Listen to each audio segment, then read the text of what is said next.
Come. All right, Shalom Israel, Shalom classroom, Shalom. Shalom. Shabbat Shalom to the 12 tribes scattered abroad. Peace and blessings to the elect of Israel, scattered and dispersed throughout the four corners of the earth. Double honors to the ancient elders of the house of Israel and the house of David, the mighty men of the Lord doing the work of the Heavenly Father, laboring in the gospel for decades and decades, guiding the flock and moving in the spirit of righteousness. Shalom to the elders. Shalom to all of the mighty men, apostles, prophets, teachers, evangelists, pastors, and ministers who go out on the highways and byways, pushing this truth, magnify the ministry, risking your life to magnify the name of Yahweh Bashem Yahushua. Shalom to those men. Shalom to the men that may not be out there as of yet, but they're working on it, getting built up in the spirit. They're praying, fasting, studying, being diligent, getting a house in order, and abounding in the work of the Lord. Shalom to those brothers. Shalom to all of the sisters out there, married, unmarried, widows, holding it down in the households, representing their husbands if they have them, keeping the law, statutes, and the commandments, and striving to be the Proverbs 31 woman and our righteous foremothers. Shalom, shalom. God, Shabbat Shalom. All praises to the Most High for another Shabbat and for another new moon. Right? It's a blessing to be able to see these days. You know, and the Most High continue to allow us to endure. As we always do, let's go to Acts chapter 18 and verse 4. God. It's the book of Acts chapter 18 verse 4. And he reasoned in the synagogue every Sabbath and persuaded the Jews and the Greeks. Right? Another Sabbath service to persuade Israel, who knows that they're Israel, to continue in the law, statutes, and commandments, the faith, the brotherly love, the charity, all things to magnify the name of Yahweh Bashem Yahushua. And to the brothers and sisters just coming out of this world, forsaking the ways of this world, and coming back to serve our God, we want to compel them to be at the Church of Berea, to search the scriptures daily and diligently, to see if the words that be spoken is immature or not. Right? Let the words of Yahweh Bashem Yahushua be true, and every man a liar if it's not thus saith the Lord. Right? And the only way we can do that is by going to Philippians 4:13. It's the book of Philippians chapter 4 verse 13.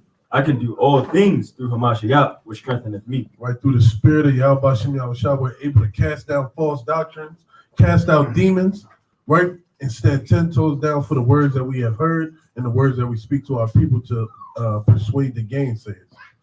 Con. Right again. All right, Shabbat, Shalom Israel, Shabbat, Shalom, Yasha Aleph, right again, as well as Shar Kadash Iraq, right? Happy new moon, happy 11th month, right? To the 12 tribes that are scattered abroad, right? Throughout the four corners of the earth, preaching the word, the truth, right? Being built up, right? Steadfast, right? And the scriptures, the precepts, right, and making your body a living sacrifice for Abanawa, Alahaya, now Yahweh, Ba'ashim Mashak, Wa Malak, Wa Adan Yahweh Shai, Hataz the doctor of the righteous, man. Right, give me the book, right, the first Thessalonians, right, 4, right, and 10, right, the class. It's the book of 1 Thessalonians chapter 4 verse 10. Right. And indeed, you do it toward all the brethren, Right. which are in all Macedonia. Right.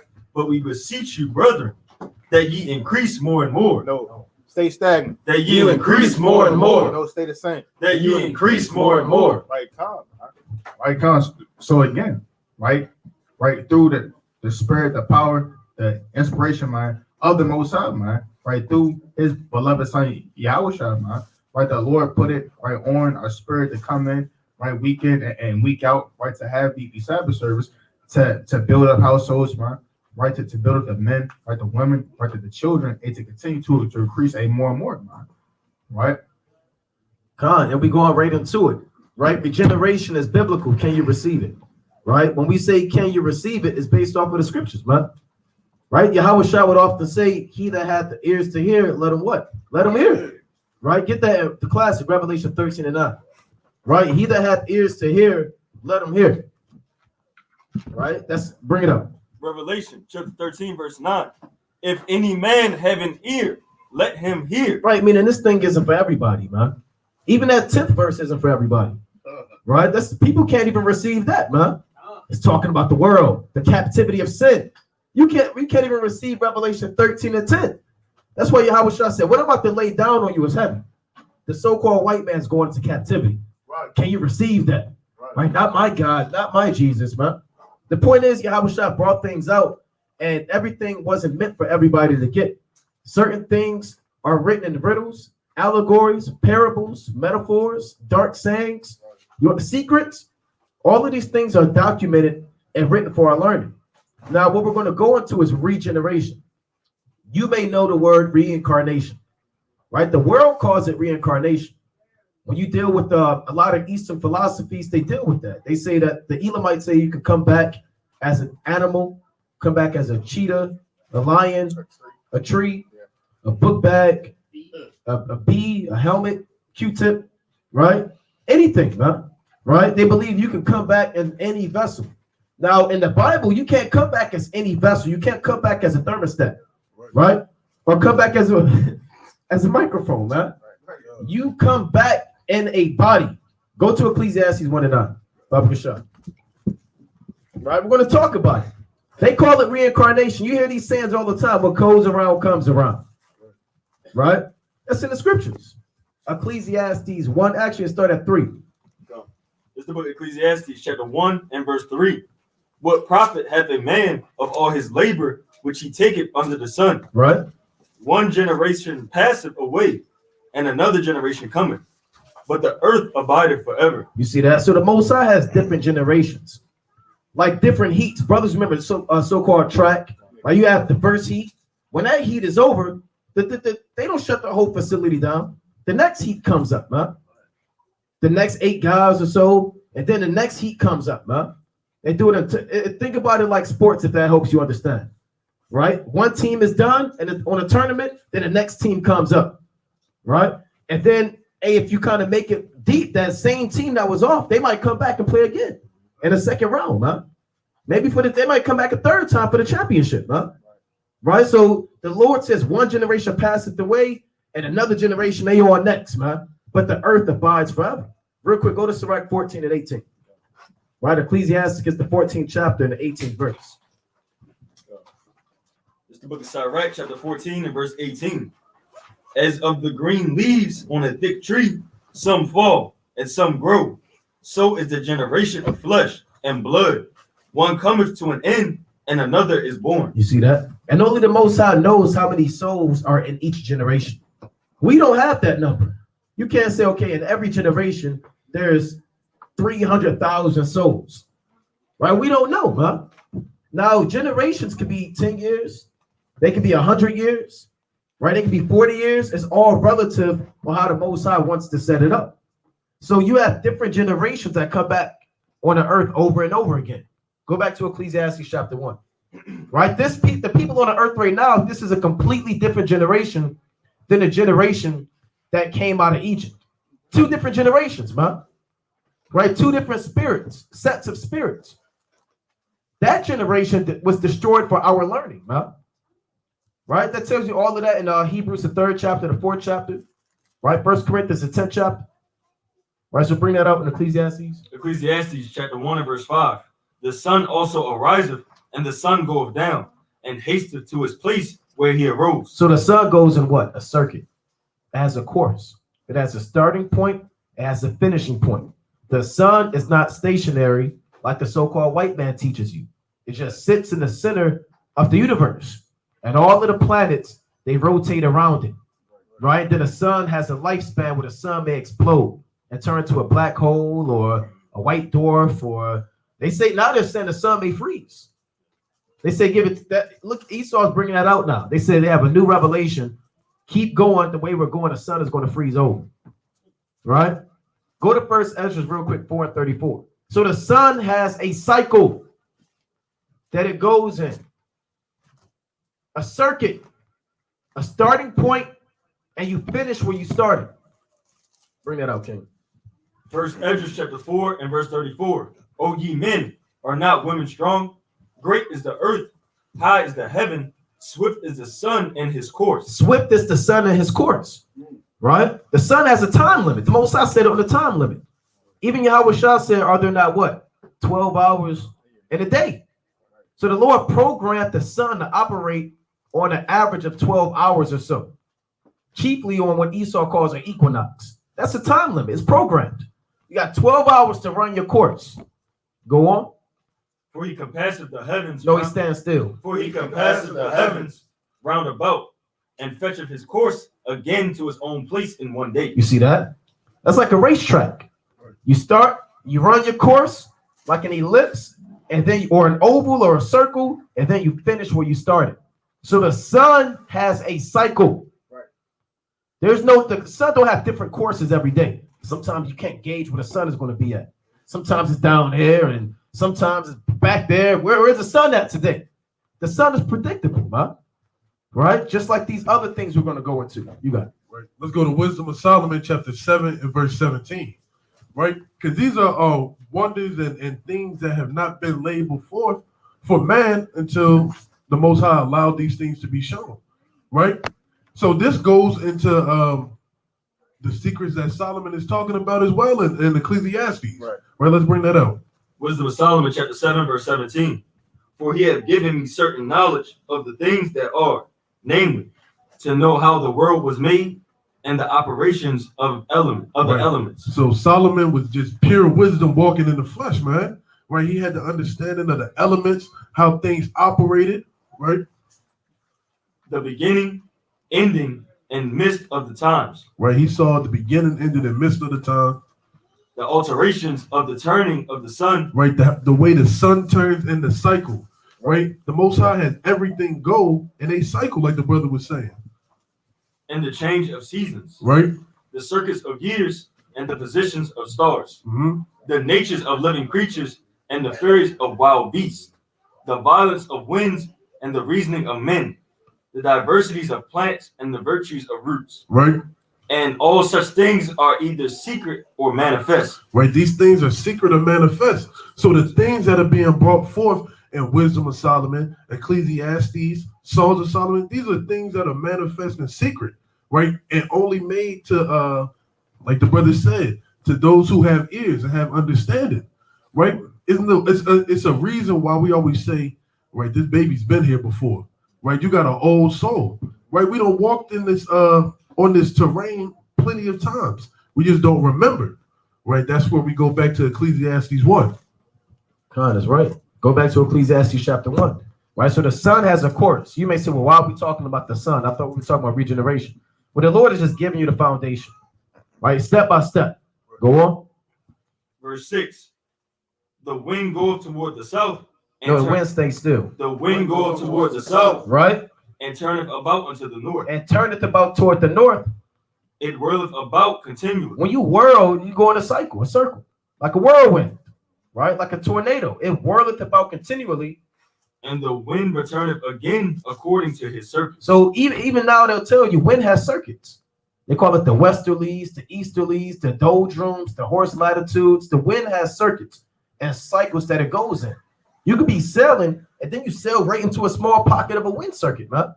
You might sailors are sailing it and the damn mast and the sail is stagnant. They might go a few miles longer, then they start picking up wind, man. Is that the most? No, this is not a cartoon, man. Right? The Most High set up wind patterns on the earth, man. We can pick up a wind, and then you kind of go to where you have to go. Go to Acts 27 real quick. Right? There's a chief wind called Euroclydon. You can read about in the book of Acts, the 27th chapter, that the apostles had to deal with on their travels. Right? Acts 27, 27 and 14. Acts chapter 27. Start at 13. Acts chapter 27, verse 13. And when the south wind blew softly. See that? You got the south wind. Yahweh Shah spoke about the south wind. Right? He said when the south wind blow, they say there should be what? Heat. You understand? And then it says the north wind bringeth the cold air. What wind did the Most High use to part the Red Sea? A strong east wind, man. He used that strong east wind to get rid of particular beasts, man, to part the Red Sea. So the Lord uses different winds for his own purpose, and they go about according to his will. So read it from the top. Acts 27, verse 13. And when the south wind blew softly, supposing that they had obtained their purpose, loosing thence, they sailed close by Crete. You see that? They said, we got to get on this wind. We got to ride this wave, man. Go on. But not long after, there arose against it tempestuous wind called Euroclydon. So Euroclydon is what you call like a cyclone, right? On a sea. Go on. A storm. And when the ship was caught and could not bear up into the wind, we let her drive. You see that? So these sailors have to know that stuff, man. These guys that sail, they have to know about how to read the stars. They have to know a little bit of astronomy, how to deal with the wind speed, the beast. That's not an easy thing, man. Sailing from place to place to place, that's a big deal. You might get stranded out there. You got to know when to land, when not to land. So you have to know these winds, and they all go in circuits and cycles, right? So go back to Ecclesiastes chapter 1. Ecclesiastes chapter 1 and verse 6. The wind goeth toward the south and turneth about unto the north. It whirleth about continually, and the wind returneth again according to its circuit. So the breeze that you feel is not a new breeze. They've been felt that breeze, man. Hundreds of years ago, yesterday, 5 minutes ago. You might be traveling south, and you talk to a brother on the phone. Hey, it's raining over here. No, it ain't raining over here, though. You drive 5 more minutes, guess what's happening? It start raining. Right? So that's what the Most High is talking about, man. So read on. Verse 7. All the rivers run into the sea, yet the sea is not full.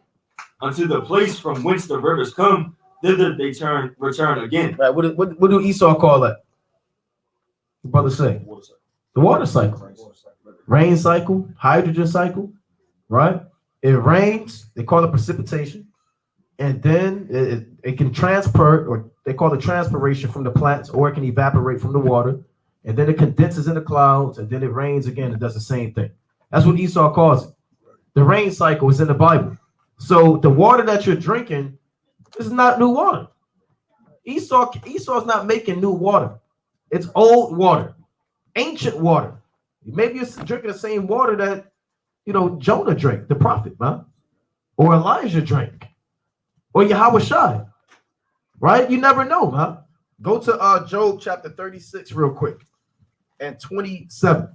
Right? So you can read about the water cycle in the Bible. The water is not new. The water goes in a cycle. The wind goes in a cycle. The sun goes in a cycle. Go on. Job chapter 36 and verse 27. For he maketh small the drops of water, they pour down rain according to the vapor thereof. Right. They pour down rain according to the vapor thereof. What's another word for vapor? Like mist, evaporation, moisture. So the rain that you get is based off how much rain is evaporated. That's what the scriptures are saying. Right? Read it again. Job 36 and 27. For he maketh small the drops of water, they pour down rain according to the vapor thereof. According to the vapor thereof. So the amount of rain that you get is the amount of rain that was taken up, man. Right? That was evaporated. Read on. Verse 28. Which the clouds do drop and distill upon man abundantly. You see that? So now you can read about the rain cycle in the Bible. You can read about the wind cycles. You can read about the sun and its course in the Bible. All of these things are expounded upon in great detail in the Bible, right? And the Most High is setting these things up for our learning. So go back to Ecclesiastes 1. Ecclesiastes chapter 1 and verse 8. All things are full of labor. Man cannot utter it. The eye is not satisfied with seeing, nor the ear filled with hearing. Because man can't keep up with the works of the Most High. There are things going on that you can't find out, right? There are plants going in cycles right now, germinating, pollinating. Right in South America going on right now, a hummingbird is taking pollen and doing this, and you can't figure this stuff out, man. All things require work. Esau tell you that in his physics class, man. Everything, what they call exerts energy, or whatever terminology he want to use, man. Kinesiology and inertia. He wants to put all these words out there. It's in the Bible. All things are full of labor. Everything has work. They call it kinetic energy. That's what they call it, and potential, right? So that all things require work, or they exert energy in some form or fashion. And man can't be able to figure out what's going on because there are things moving that you can't even see, man. Right? So go on. Verse 9. The thing that hath been, it is that which shall be. And that which is done is that which shall be done. And there is no new thing under the sun. Now we're reading about something else that goes in a cycle. Now this thing that goes in a cycle, it's called a thing. What is this thing? Right? If you wake up and say, hey, look, hand me that thing right there. A brother might say he might pick up a phone, or he might pick up the remote. He might pick up a shirt. No, not that thing. Hand me that thing. Right? Then he pick up a notebook, and then no, not that thing. Hand me that thing. You pick up the keys. So what is this thing, man? So read it again. First, let's see about the traits of this thing. Ecclesiastes 1 and verse 9. The thing that had been, it is that which shall be. So this thing, man, this thing comes back on the earth, right? It goes in a cycle. It was there, but it's going to come back, right? Whatever this thing is, go on. And that which is done is that which shall be done. This thing may die, it may decease, it may break down, but it's going to be back again. Go on. And there is no new thing under the sun. And what? And there is no new thing under the sun. There's no, whatever this thing is, the Lord said there's nothing new about it, right? This thing is specified. Read on. Verse 10. If there anything whereof it may be said, see this is new, it had been already of old time, which was before us. Hold on. I'll read that one more time. Is there anything whereof it may be said, see, this is new? Can you say anything is new? Can you say a person is new? No. Can you say that fruit from that apple is new? Hey, guess what? That seed planted that tree, and that apple, somebody ate it, the seed came out, it came back again. Right? There's nothing new. The lion, a cheetah, go on, your clothes, you break down and dead bodies and it erodes, then the soil, these things happen, they go in cycles. Go on. See, this is new. It had been already of old time, which was before us. You can't get around that. This thing has been here. Go to Ecclesiastes 6 and 10. This thing that has been here, it's going to come back. Ecclesiastes 6 and 10. Ecclesiastes chapter 6, verse 10. That which had been is named already. But we got to read that slow. Read that. That which had been is named already. So what hath been? The thing. Our brothers following along. The thing, it says that which hath been is named already. Go back to Ecclesiastes 1 to show brothers again what hath been. Ecclesiastes 1 and verse 9. The thing that had been. The what? The thing that had been. So the thing is now being talked about in Ecclesiastes 6 and 10. Right? So go back to Ecclesiastes 6 and 10. Ecclesiastes 6 verse 10. That which had been. So the thing that hath been is named already. Right, what you didn't know, go on. And it is known that it is man. What is that thing? And it is known that it is man. Right? Neither may he contend with him that is mightier than he. So that thing hath been, and that thing is man. Now we're going to go back to 1 and 9. We're going to read the word man instead of the word thing. So now we can get the understanding. Ecclesiastes 1 and verse 9. The man that had been, it is that which shall be, and that which is done is that which shall be done. And there is no new man under the sun. You can't get around that. Right? You can't get around that. There's no new man under the sun. You got it. Come on, let's go to 3 and 15 in Ecclesiastes. Right, 3 and 15. Ecclesiastes chapter 3 verse 15. That which hath been is now. So the same thing that we were reading about is man. Let's replace the witch. Right. Ecclesiastes 3 and 15. That man have been is now. Right. So the same spirits that were walking on the earth before, they here now. Right. And that man is to be hath already been. Right. So we may say it's a new baby, but that baby is coming back in the same lineage that it was here before. Right. And the Most High required that man is past. Right. The same thing that happened already is happening again. Right. Because there's no new thing under the sun. Right. Contrary to what people believe, man. Right. And Esau started this thing in the late 90s. They called it recycling. Right? Remember, you just throw your trash anywhere and they just burn it up. Now they're saying they're running out of resources. Now we got to recycle. Now you're using a straw that somebody used in China, right? These are recyclable bottles, right? Everything recycles on the earth, man. So why not man, right? Con, you got it, King. you go to the book of Job, right, 14 and verse 10, Bible Shah, Job 14 and 10. It's the book of Job, chapter 14, verse 10. Right. But man dieth. But what? But man dieth. All right, so as the brothers were bringing out, man, a man dieth, man. Right, man goes right into the dust, right, the casket, right, the grave, right, the urn, ashes, man. Right, man dies, man. Right, on a so-called physical level, right? We don't And wasteth away. and do what? And wasteth away. Right, and wasteth away, right? We don't. Yea, man giveth up the ghost. Right, yea, man giveth up the ghost. And where is he? And what? And where is he? Right, and where is he, man? Right, you got the so-called cartoons, right? The so-called Tom and Jerry's, right, where your so-called ghost, right, just gets on the escalate, man. Right, and so-called goes up, man. Right, you got the so-called shows, man, right, where they say your spirit, man, you're still a walk, you know, amongst the living, right, in the so-called fourth dimension, right, but you're running into spirits, man, daily, man. Hey, wait, where is he, man? Where is man? Right, read on.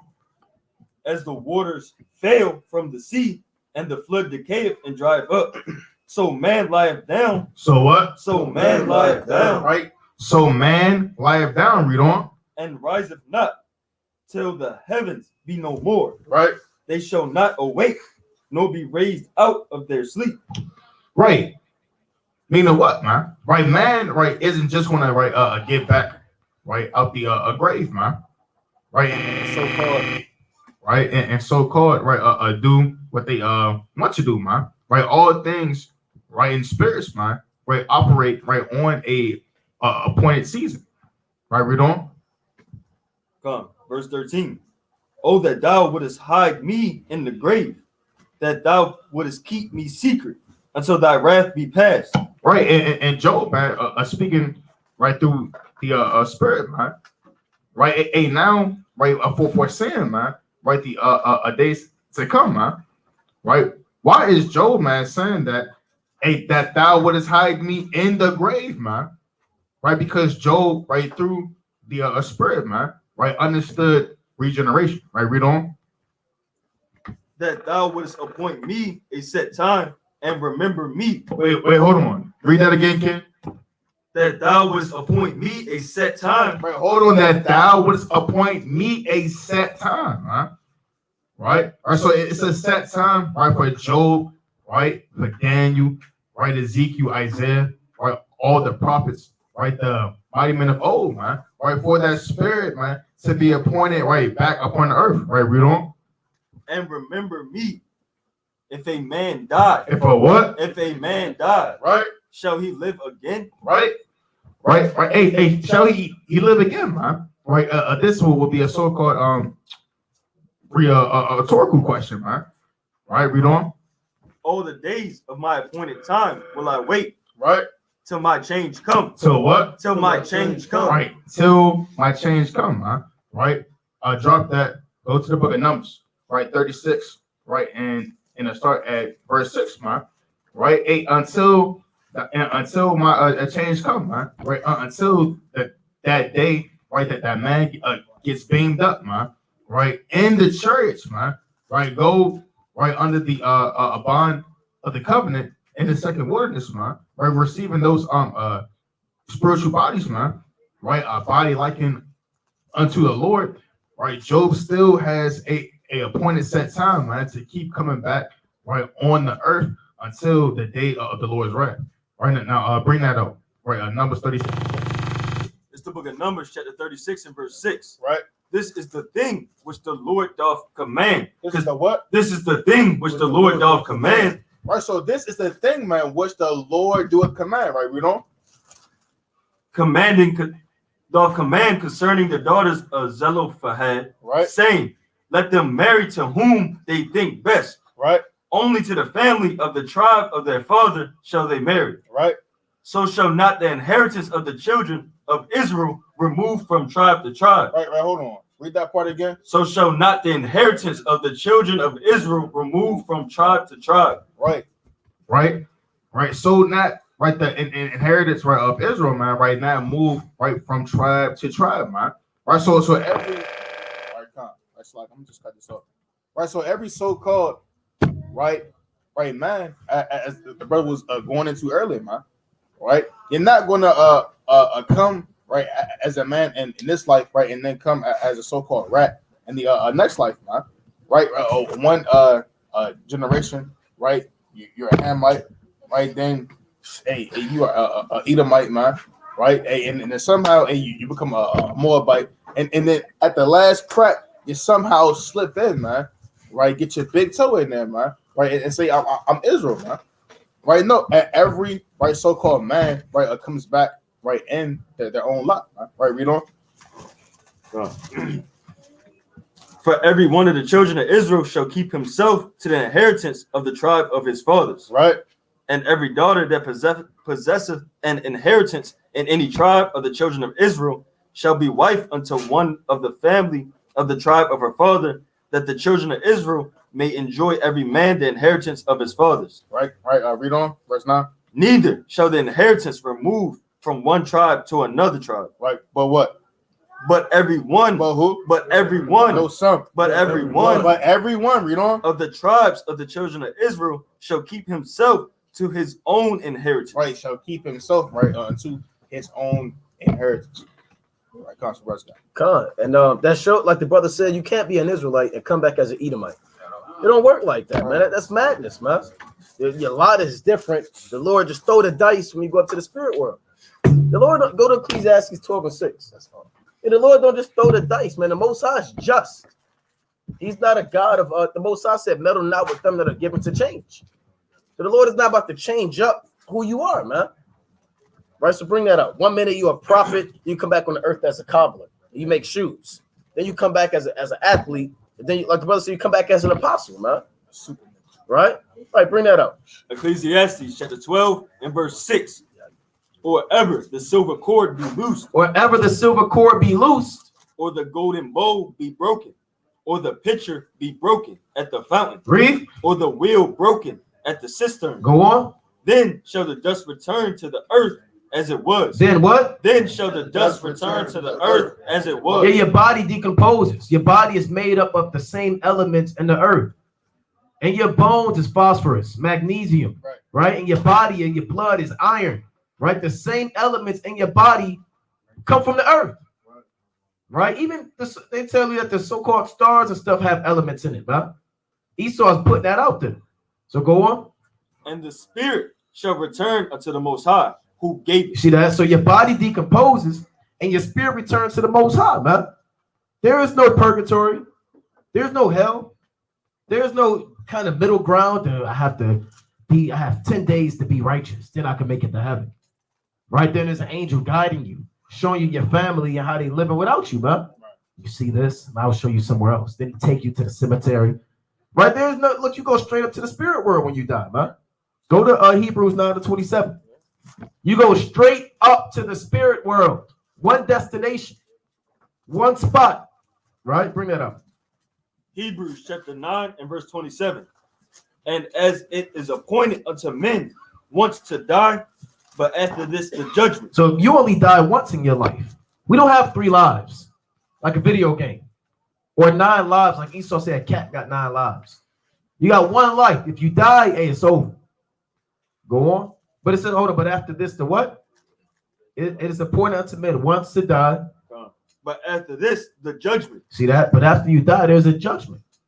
There is a judgment based off of what you have done on the earth. This is what happens after you die. We breaking it down for you.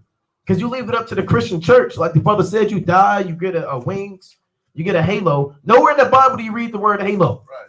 From Genesis to Revelation, the word halo is not documented. That goes back to Greek mythology, sun worship. Right. The Most High says, when you die, you go up to the spirit world. Right now, when you up there in the spirit world, there are different events that may happen to you, man, according to what you have done on the earth. Go to Revelation real quick, 14 and 13. Revelation 14 and 13. Everybody that goes into the spirit world don't experience the same events.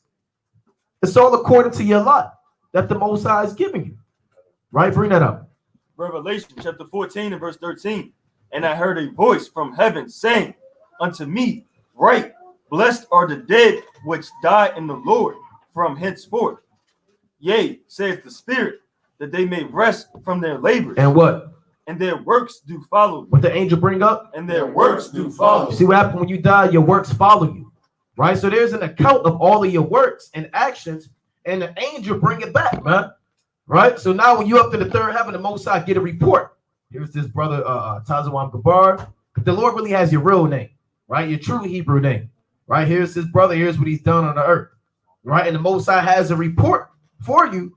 And then when it's time for that generation to come back on the earth, the Most High gives you that judgment, right? There are different chambers of souls, right? And different lots that happen unto men, right? I got one more. Come on. Quick precept. Let's go to Daniel chapter 12 and start at verse 2. Right, Daniel chapter 12 and verse 2. And that's very key, man. It's not a YOLO spirit in the truth, man. Right. We don't live by YOLO. You live once. I got to go see the 7 wonders, and I got to do this. I got to do this. No bucket list, man. I say that bucket list. Yeah, bucket list spirit, man. Right, the things that you've seen, you done already seen over and over again, man. You just have no remembrance of it, man. So it's new in these eyes, right? But your spirit has already seen it. Daniel chapter 12 and verse 2. And many of them that sleep. Right. And what does it mean when you sleep? Right. It means you gave up the ghost. Right. Right. You're sleeping. Your flesh is sleeping. Right. And many of them that sleep in the dust of the earth shall awake, some to everlasting life, and some to shame. Right. And some are gonna wake up to be destroyed again, man. Right. And some are gonna wake up and be put on with that glorious white robe. Right. That immortality. Right. So yes, the spirit is going to have to bear witness to the things that you've done in this life, the things that you've done in your previous life, so on and so forth. Right. Quick precept. Go to Wisdom of Solomon real quick, chapter 2 and verse 2. Start at 1. Wisdom of Solomon, chapter 2 and verse 1. For the ungodly said. No, this is what the righteous are saying. For the ungodly said. Yeah, these are what the ungodly are saying. I remember I was reading this when I first came to the truth, and I missed that part. I said, this is wild, man. Is this really in the Bible? Right? Why would the Most High say this? Don't seem right. Then I forgot the part. It says, for the ungodly said. So when you read this, this is the thoughts of the wicked. Here's what they're thinking about. Go on. For the ungodly said, reasoning with themselves, but not aright. Our life is short and tedious, and in the death of a man there is no remedy. Neither was there any man known to have returned from the grave. So he's the thoughts of the wicked. They don't believe in regeneration. Right. They say no man coming from the grave. He's dead and it's over, man. Go on. And they don't believe in the Most High. So there's no justice. Right? No vindication for all of the men that they killed. That's why Esau does that, man. Right? Go on. Verse 2. For we are born at all adventure, and we shall be hereafter as though we had never been. For the breath in our nostrils is as smoke, and a little spark in the moving of our heart, which being extinguished. What does Esau believe? Which being extinguished. He believes your spirit is just extinguished. Like it just, and it's gone after you die, man. Because he's a carnal, natural man, which being extinguished. Our body shall be turned into ashes. And our what? And our spirit shall vanish as the soft air. Is that biblical? Does your spirit just vanish as the soft air? Like when you cold outside and you can't, your spirit don't move like that, man. Your spirits are eternal. And again, there's no account of the Most High making our spirits. There's no, okay, I'm gonna make this spirit. Genesis 1:1, the beginning, I made the spirits. There's no account of the Most High making the spirits. There's no account of the Most High making the chariots. The Most High don't have to explain all this to you, man. He told you what you need to know. Right? It is what it is, man. You got to deal with it. You can't say, well, Lord, how come you didn't show us when you made the spirits of the apostles and the elect? Right? Well, I want to know that. What's before Genesis 1? You're going on a fast to figure out what's before Genesis 1, man. You don't have to worry about that, brother. Worry about Genesis 1:1. And it is what it is, man. Right, Most High, when did you figure this out? Did you think that you went through the earth first or the heavens? Right? Hey, guess, real quick, go to Job, one quick precept, Job 33:12. Because man like to press the Most High out, man. Like you deserve to know something. like you're owed this, like you're owed an explanation. And the Most High is not your child, man. And your child owe you an explanation. Where the hell you been at? No, tell me where you been at. And they better say something, man. Right? The Most High is not your son. Bring that up. Job chapter 33 and verse 12. Behold, in this thou art not just. I will answer thee that the Most High is greater than man. No, we on the same level. That the Most High is greater than man. Right? Why dost thou strive against him? For he giveth not account of any of his matters. But the Most High don't owe you a damn thing, man. He only tell you what he want to tell you. You better be grateful. And if he don't tell you something, hey, it is what it is. You don't have to come in. Is this the Wild House? All right. Hey, Thawam, do you have a minute? I'm going to tell you why I brought you into the truth. All right. Here, can I have a seat? Can I sit right here? Like it's a white sitcom. Yeah, man. May I come in, son? And he come in, the Lord wipe his feet off from the heavens, and right, and he asked, "Can he use the bathroom?" He said, "Okay, it's 2 doors down to the right." And he said, "Can he take a left?" He said, "No, Lord, to the right." He said, "Okay." Then kind of take a right, and you don't hear no water. No, man, it don't work like that. The Lord don't come in your house and try to figure out where the bathroom is at, and then he come back. People come back, right? They ain't flicking their hands and give you the breakdown, man. The Lord, read that one more time. He don't owe man anything. Job 33 and verse 13. Right? Why dost thou strive against Because him? people strive. God, why did you do this? You did this. You took him away. You should have let him live here longer. Should have gave him another chance. You should have made me taller. Right? Go on. For he giveth not account of any of his matters. That's the Most High's matters. Not man's matters. Right? The Lord even said in Romans the 9th chapter, he said, "Nay, but O man, who art thou that replies against God?" Then he said, "Shall the thing formed say to him that formed it, why hast thou made me thus?" Right. So the Most High called you a thing again. Right? And that link up, bring that up above Kashar, Romans 9. I believe that's 17. That link directly up with Ecclesiastes 1. We gotta start linking those ones up. That's a good link up through the spirit. Romans 9 and no, it's not. It's 9 and 20. The book of Romans, chapter 9 and verse 20. Nay, but O man, who art thou that repliest against the Most High?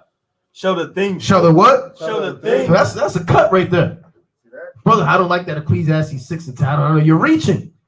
The Most High called us a thing again. Right. Shall the what? Shall the thing formed say to him that formed it, why hast thou made me thus? That's what we're called the thing, because we were formed. The Lord has the base man. Remember, you're just the thing. You think you're somebody, you're high and mighty. I'm going to remind you that not only are you just a man, but you're the thing that was formed. And that'll humble you, man. Because man like to put themselves on a pedestal. They want to figure out all of this stuff, and it is what it is, man. I got another one for that. Come. Colossians 1 and 16. Right, Colossians 1 and 16. It's the book of Colossians, chapter 1. It's like Colossians chapter 1 and verse 16. For by him were all things created. Right, so all things were created. That's man. And it gives you a list, but he doesn't mention man on here, right?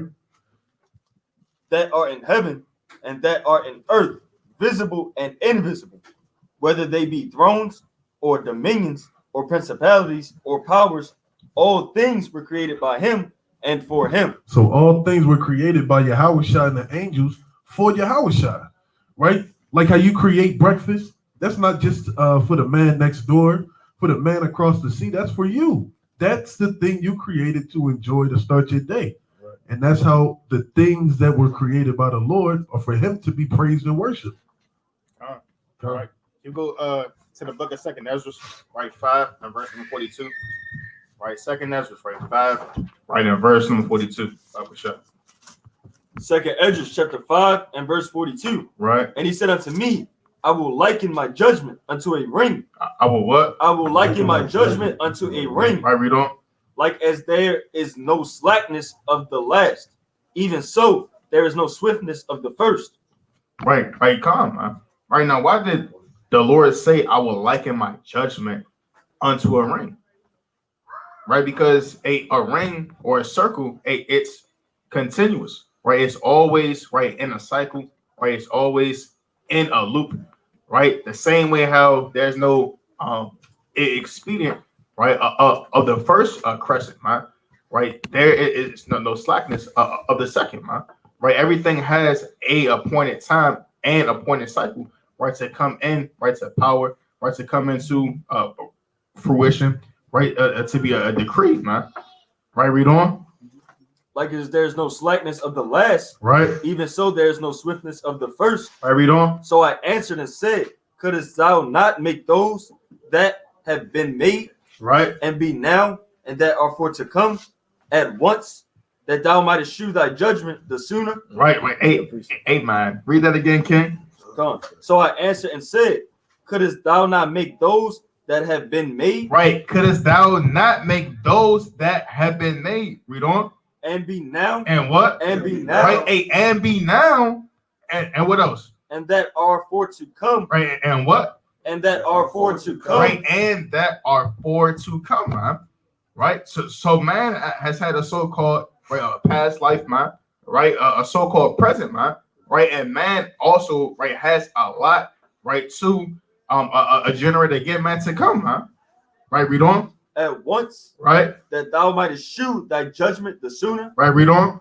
Then answered he me and said, the creature may not haste above the maker. Right? The what? The creature may not haste above the maker. Right? Read on. Neither may the world hold them at once that shall be created therein. Right? Hold that. Right? Real fast.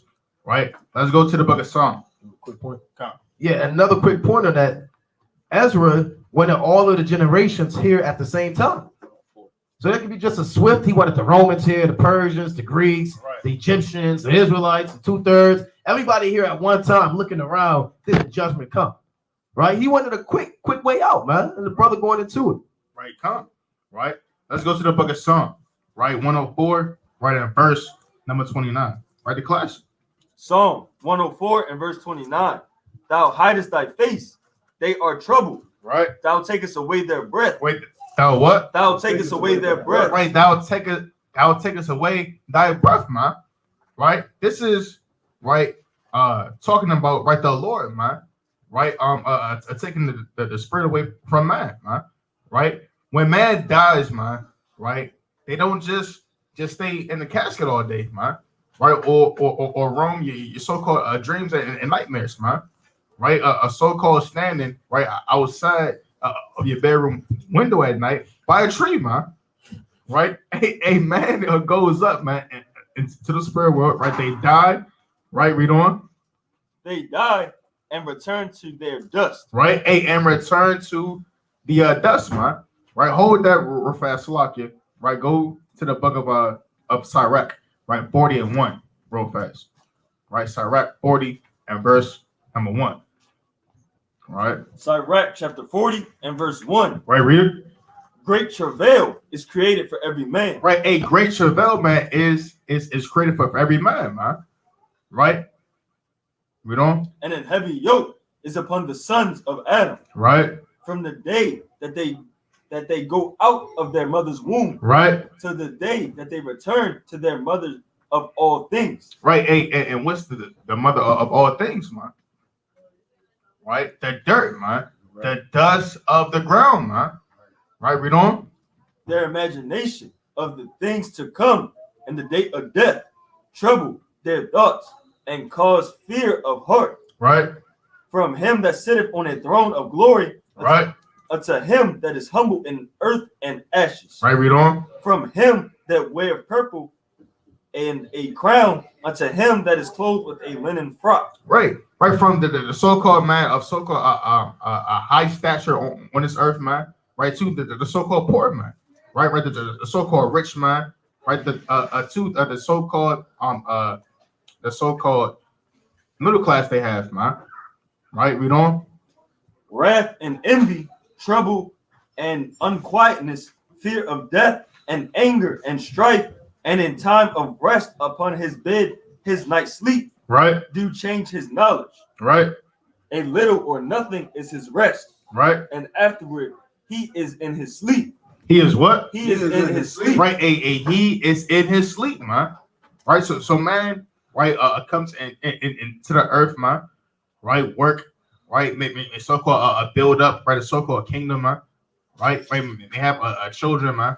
right? Gold, right? Silver, man, right? Work, right? As Solomon said, man, he said, hey, all these things are vain, man, right? And vanity, man, right? For after all of that, man, a man still dies, man. Man still sleeps, right? Man still gives up the ghost, right? So go back to that real fast in Psalms, right? 104, right in verse, right, 29, Psalm 104 and verse 29. right? Thou hidest thy face, they are troubled. Thou takest away their breath, they die and Right. return to dust. Right? So man dies. Right? So man dies, gives up the ghost. His spirit goes up to the spirit world, man. Right? Where as brothers are brought out, right, in Hebrews the ninth chapter, man. Right? They receive that judgment, right? Those charges thereof, man. Right? Until right the appointed time, right, for that spirit, right, to come back on the earth. Right? Read on. Verse 30. Thou sendest forth thy spirit. Wait, hold on. Read that again. Thou sendest forth thy spirit. Right, so this same man that died, man, right, went up to the third heaven, man, right, received right the judgment from the Most High. Right now, the Lord, he is going to send this spirit again, man, right, that was already created. Right, read on.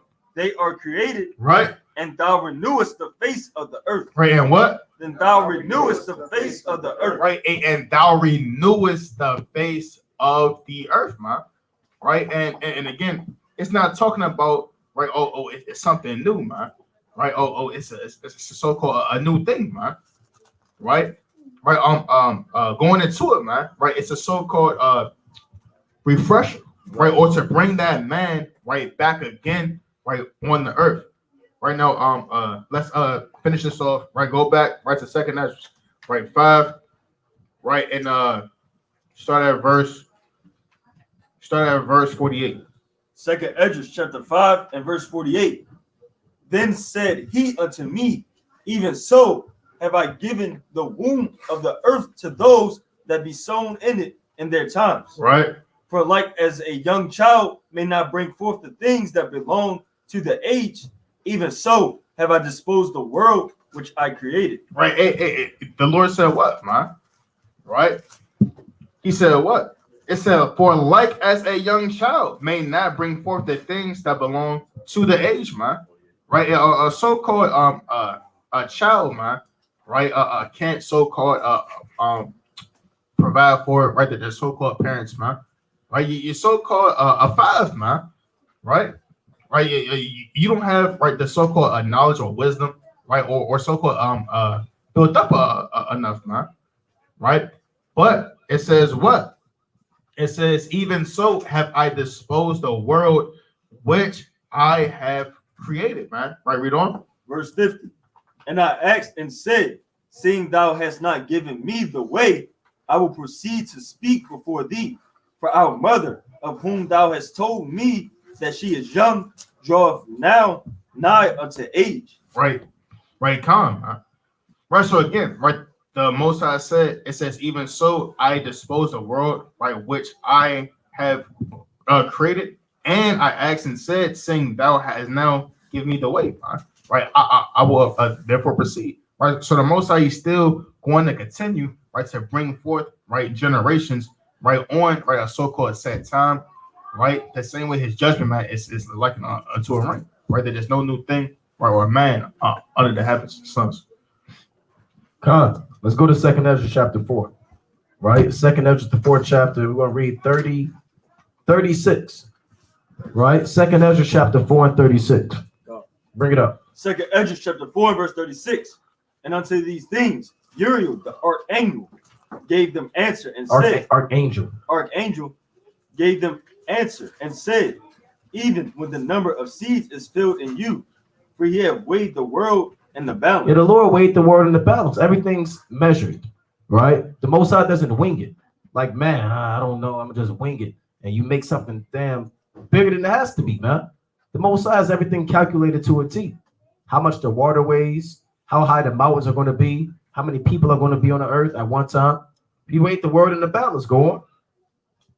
By measure hath he measured the times, and by number hath he numbered the times, right? and he doth not move nor stir them until the said measure be fulfilled. It's like running a relay race. The guy can only take off once the first. If you got a 4-man relay race running around the track, hey, they have to run their course first, man. They all can't run at the same damn time. There will be confusion. If one guy's done, then he passed baton to the next guy. Then he's done, then he passed baton to the next guy, man. So the Most High has man in that same operation. Read on. Then answered I and said, O Lord, that bearest rule, even we all are full of iniquity. Right? And for our sakes, peradventure, it is that the floors of the righteous are not filled, because of the sins of them that dwell upon the earth. Right? So he answered me and said, Go thy way to a woman with child. Go to a woman with child.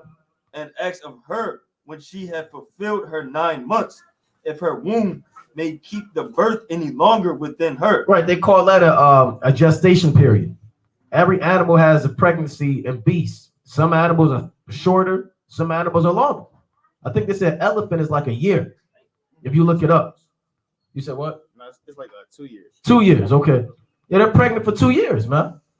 That's the time that the Most High set up. The Most High need that because that's a big beast. So you need that time. Rodents and insects, they can lay like 1,000 of them at one time, eggs. They're small, they're feeble, that is what it is. Right? So every creature is different. You was looking it up? Yeah. Okay, come, we're gonna put that up real quick. Right? And that's going into a second Ezra 4:41. Right? How long is that period of time? Because once that time is up, it's over. Once the Most High make that water break, hey, that baby's coming out. You can't take that water and get it, clean it up, right? Put it back in me. We hold on to this baby. It says so-called the Asian elephant, right? It says between 18 to 22 months, right? The African bush elephant, 22 months. That's almost 2 years. Yeah. Almost 2 years. And guess what happened after those 22 months? The elephant coming out, right? So go back to 2nd Ezra chapter 4. Same thing with man. Right. Once man is done that generation, that next generation is coming out. Go on. Verse 41. Then said I, No, Lord, that can she not. So she can't hold on to that baby when it's time. And he said unto me, in the grave, the chambers of souls. The what? The chambers of souls. Or what? Are like the womb of a woman. The Lord has chambers of souls. What's another word for a chamber? A room. A dwelling place. So in the third heaven, the Lord has chambers of souls for respective generations. Then the Lord let loose the chamber and send them spirits down on the earth. Then he close up and seal up the chamber once that generation is done. All right, go on. For like as a woman that travaileth, maketh haste to escape the necessity of the travail, even so do these places haste to deliver those things that are committed unto them. That's right. Now go to Ecclesiastes. Actually, go to 2nd Ezra 14 to 34. Right? 2nd Ezra 14 to 34. So you got to understand that the Most High has chambers of souls. There are generations, and there's a time limit for how long that generation is going to be on the earth. And once that time limit is up, that generation's over, they seal it up, then the Lord send the next generation out. They all can't come at one time. Right? Bring that up. 2nd Ezra 14 and 34. Therefore, if so be that ye will subdue your own understanding, and reform your hearts, ye shall be kept alive. You should be kept alive. And after death, ye shall obtain mercy. Right? For after death shall the judgment come. When what? When we shall live again. When what? When we shall live again. See that after death, you got the judgment, and then you live again. Go on. And then shall the names of the righteous be manifest, and the works of the ungodly shall be declared. That's right. Now go real quick to what happens up there in the spirit world. Go to the book of Genesis, right? Get the classic, the 4th chapter. Right? Give me Genesis chapter 4 and verse 9. Genesis chapter 4 and verse 9.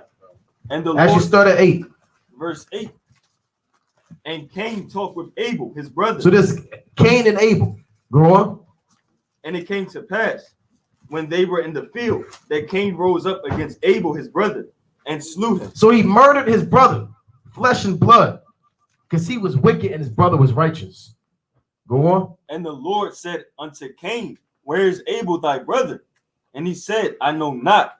Am I my brother's keeper? So he's a liar and a devil and a demon. I don't know where he is, man. When I'm supposed to watch over my brother.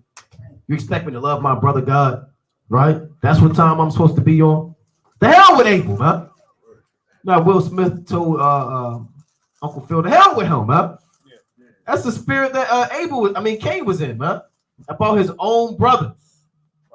Supposed to watch over my brother. Go on. And he said, what hast thou done?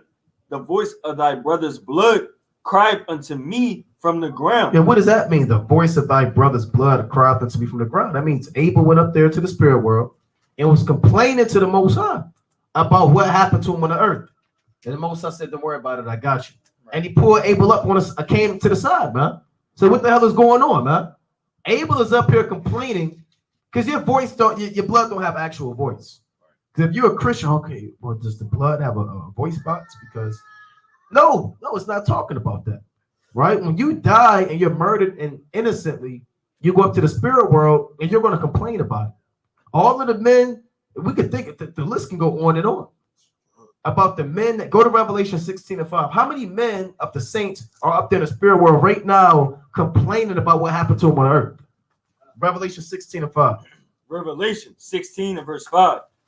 And I heard the angel of the waters say, thou art righteous, O Lord, which art and was and shall be, because thou hast judged thus. The Most High has judged these different nations. They are the waters that are becoming blood through destruction. Go on. For they have shed the blood of saints and prophets. Who is here in America? For they have shed the blood of saints and prophets. Read. And thou hast given them blood to drink, for they are worthy. For they are worthy. So prophets were killed here unjustly. Don't think that niggers were brought over here on slave ships. Stop believing the so-called white man. Prophets was brought over here on slave ships. Priests, kings, Levites, Judites, Benjamites, other tribes, the men of the Lord, man. Apostles. It's not just niggers. Stop believing were just brought over here to be a damn slave, man. You had a nation of kings and priests that was brought over here and murdered. Go to Hebrews 12 and 24. Right? Hebrews chapter 12 and 24. So when Abel went up to the spirit world, he was complaining about what happened to him on the earth. Bring that up. Hebrews chapter 12 and verse 24. And to Yahushua, the mediator of the new covenant, and to the blood of sprinkling, that speaketh better things than that of Abel. That does what? That speaking better things than that of Abel. Hold on now. So what does that mean? That means when Yahushua went up to the spirit world, he was talking to the Most High. But the words he talked to the Most High that he spoke about was better than the conversation that Abel brought to the Most High. What did Abel bring to the Most High? Vengeance. What did Yahushua bring to the Most High? Mercy. So that's why it says the blood of Yahushua speaketh better things than that of Abel, because Yahushua was on the right hand after he gave up the ghost to live again to speak about mercy and atonement. Whereas Abel, he's not wrong, he asked the Most High for vengeance. And to tell you that real quick in Job 23 and 1. Right? Let's get that in Job 23 and 1. So Yahushua, he speaks better things than that of Abel. So there are conversations that happen in the third heaven, man. Right? Bring that up. Job chapter 23 verse 1. Then Job answered and said, even today is my complaint bitter. My stroke is heavier than my groaning. Right? Oh, that I knew where I might find him. that I knew where I might find him. That I might come even to his seat. Or I might come to his seat. That's like, Jake, you want to see the judge. Right? I need to talk to the judge, man. Something ain't right. You might get thrown up behind bars, man. And you want to talk to the judge. You wait your turn like everybody else, boy. Can I get a phone call? I need to talk to my lawyer.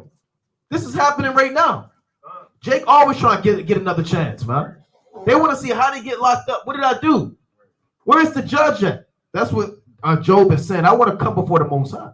Read on. Verse 4. I will order my cause before him. And what? And fill my mouth with argument. I want to know what the hell happened, Lord. Why do I have boils from the head to the feet? Why is my son's dead? Why is my wife turned against me? Why all my wealth isn't gone? This is what I would say to the Most High. Go on. I would know the words which he would answer me and understand what he would say unto me. Because Job knew the Most High.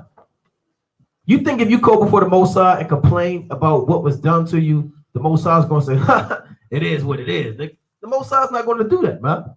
The Most High is just, right? So he knew what the Most High would tell Job. He's going to tell you that. Go on. Will he plead against me with his great power? Is the Most High going to flick you away and say, hey, the hell with you, right? With his great power and just blow you away? No. Go on. No, that he will put strength in me. What is the Most High going to do? He will put strength in me. What Esau don't do? He will put strength in me. Does Esau put strength in us? When you appear before the judge, they encourage you and exhort you. He want to crush you, man. Esau will plead with you against his power, man. Matter of fact, give him 30 more years. The Most High is not so. So when you complain before the judge of the Most High, he puts strength in you. Hey, look, I did this because of so-and-so. Right? I'm going to send you back on the earth and you're going to be an apostle. I'm going to send you back on the earth and everything will be all right. Right? Sit here, get a white robe. Right? And you're going to be the elect. That's what the Most High do, man. Because he's the Father, he's the judge. So read on. One more point. Verse 7. Now, read 7 slow. Verse 7. There the righteous might dispute with him. So should I be delivered forever from my judge. Read that one more time. There the righteous might dispute with him. What does there mean? What is that implying? A location. An actual place. So there's a place. He said there's a place in the heavens where the righteous men can complain about what was done to them on the earth. That happens all the time. Job is giving you the insight. He said there in that spot right there, not here on the earth. Right? They can do it on the earth, but up there in the heavens, it's a whole nother world. That's what the Lord said. He created the world. It's plural, right? Because you got this realm right here. This is a small realm, but the world up there is the unknown. Even the Apostle Paul said that he saw unspeakable things that was unlawful to be uttered, man. So man is stuck here. They want it here, right? We want the heavenly things, right? That's all. It's like going to another so-called planet, man, a whole another life, right? So read 7 one more time. There the what?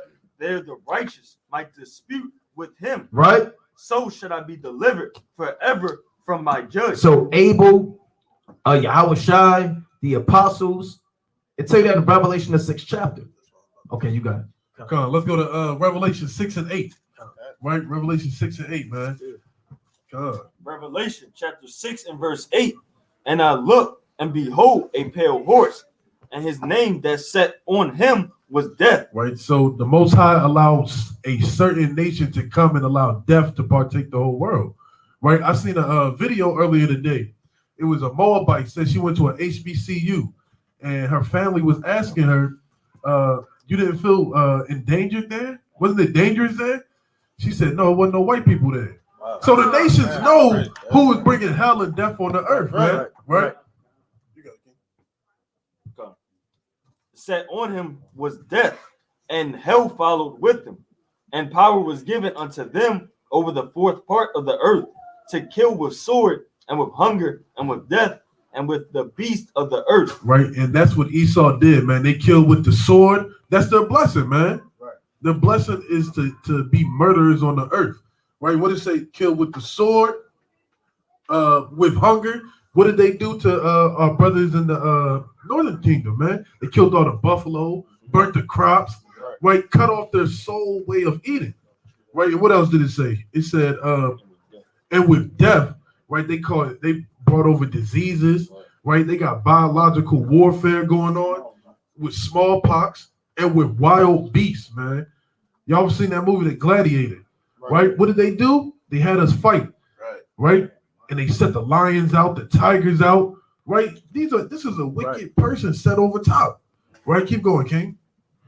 And when he had opened the 5th seal, I saw under the altar the souls of them that were slain for the word of God. And this is the martyrs who died for the words of the Lord, who put their lives on the line so that we can understand the truth, man, right? And for the testimony, Lord willing, we may be part of the martyrdom, man. Right. Lord willing, if it be part of our lot, man. Right. And for the testimony. And for the testimony which they held. Right. And they cried with a loud voice, saying, how long, O Lord, holy and true, dost thou not judge and avenge our blood on them that dwell on earth. Right? So that's 3 accounts, completion of righteous going to the Lord, complaining of the unjust things that were done to us. The elect, Yahweh Shah and Abel, man. And the elect want vengeance, man. Right? We're not in this thing for nothing, man. Revelations 13 and 10 get you going, man. That's the key in the ignition, man. Right? Another account. Let's go to second Maccabees 7 and 18. Right? Second Maccabees chapter 7 and verse 18. Right? Now you get into accounts of where regeneration is sown, man. Right? Because I know a lot of people like, oh, that's not in the Bible. We don't know about that. That's made up. Right? That's a Hindu fable. No, man. It's the truth. Right. Regeneration is the truth. Right, bring that up, King.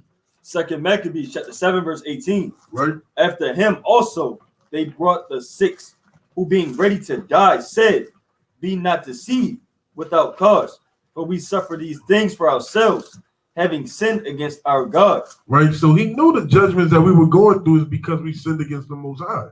Right. Therefore, marvelous things are done unto us. But think not thou that takest in the hand to strive against the Most High, that thou shalt escape unpunished. Right. So how is that wicked king not going to escape unpunished, man? He's going to get the judgment in this life. He's going to get the judgment come again. Now jump up to 13. Or jump to 12. Jump to 12 real quick too. Second Maccabees 7 verse 12.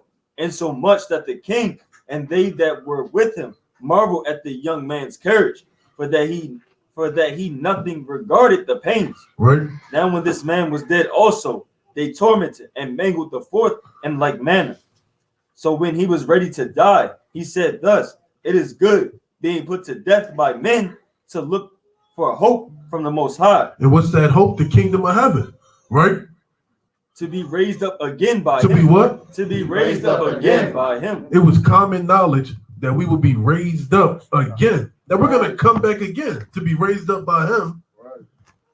As for thee, thou shalt have no resurrection to life. Right. Ain't no resurrection of life for these Grecians, man. To these other nations. Resurrection is only promised to the Israelites, man. Those whose names be written in the book of life. Can you get the book of Second Maccabees, right, 13 and verse number 28? Right, Second Maccabees 13 and verse 28. Bible shut. Second Maccabees 13, 28.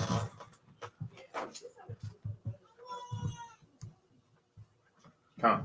Slaki, 12 and 28. Slaki. Second Maccabees chapter 12 and verse 28. But when Judas and his company had called upon Almighty God, who with his power breaketh the strength of his enemies, they won the city and slew 25,000 of them that were within. Right. From thence they departed to Sycophus, which lieth 600 furlongs from Jerusalem. But when the Jews that dwelt there had testified that the Sycoppolitans dealt lovingly with them and entreated them kindly in the time of their adversity, right, they gave them thanks, desiring them to be friendly still unto them. And so they came to Jerusalem, the Feast of Weeks approaching. Right. And after the feast called Pentecost, they went forth against Gorgias, the governor of Idumea. Right. Right. Against Gorgias, man. Right. The governor of Idumea, man. Right. Rose up, man. Right. After the Pentecost, man. Right. Well, which also shows you, right, that also during the time of the Maccabees, man, right, our forefathers were keeping our law, man, right, and keeping the holy days, right. Read on.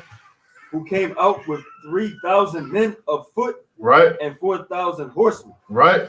It's like 400 horsemen, and it happened that in their fighting together, a few of the Jews were slain. Were what? A few of the Jews were slain. Right, a few of the Jews were slain, man. Right, but it was a reason behind it, man. A purpose. Right, jump down right to verse 39. Verse 39. And upon the day following, as the use had been, Judas and his company came to take up the bodies of them that were slain, and to bury them with their kinsmen in their father's grave. Now under the coats of every one that was slain, they found things consecrated to the idols of the Jamanites, Right. which is forbidden the Jews by the law.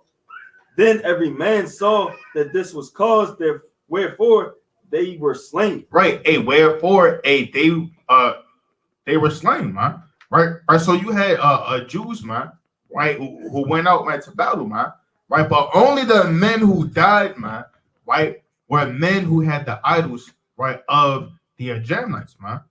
Right now, let's see what our forefathers did. Yeah, quick point, and those idols was hidden, right? They was hidden in darkness, man. Right. All right, read on. Verse 41. All men therefore praising the Lord, the righteous judge, who had opened the things that were hid. Hey, who had opened the things, man, that were hid, man. Right? And you can even, man, apply this, man, today, man. Right? A certain men, right, have secret sins, man. Right? A certain men, right, have secret idols, man. Right? Maybe so-called new in the truth, man. Right? Or may have so-called old vices, right? That they so-called continue to hold on to, man. Right? Read on.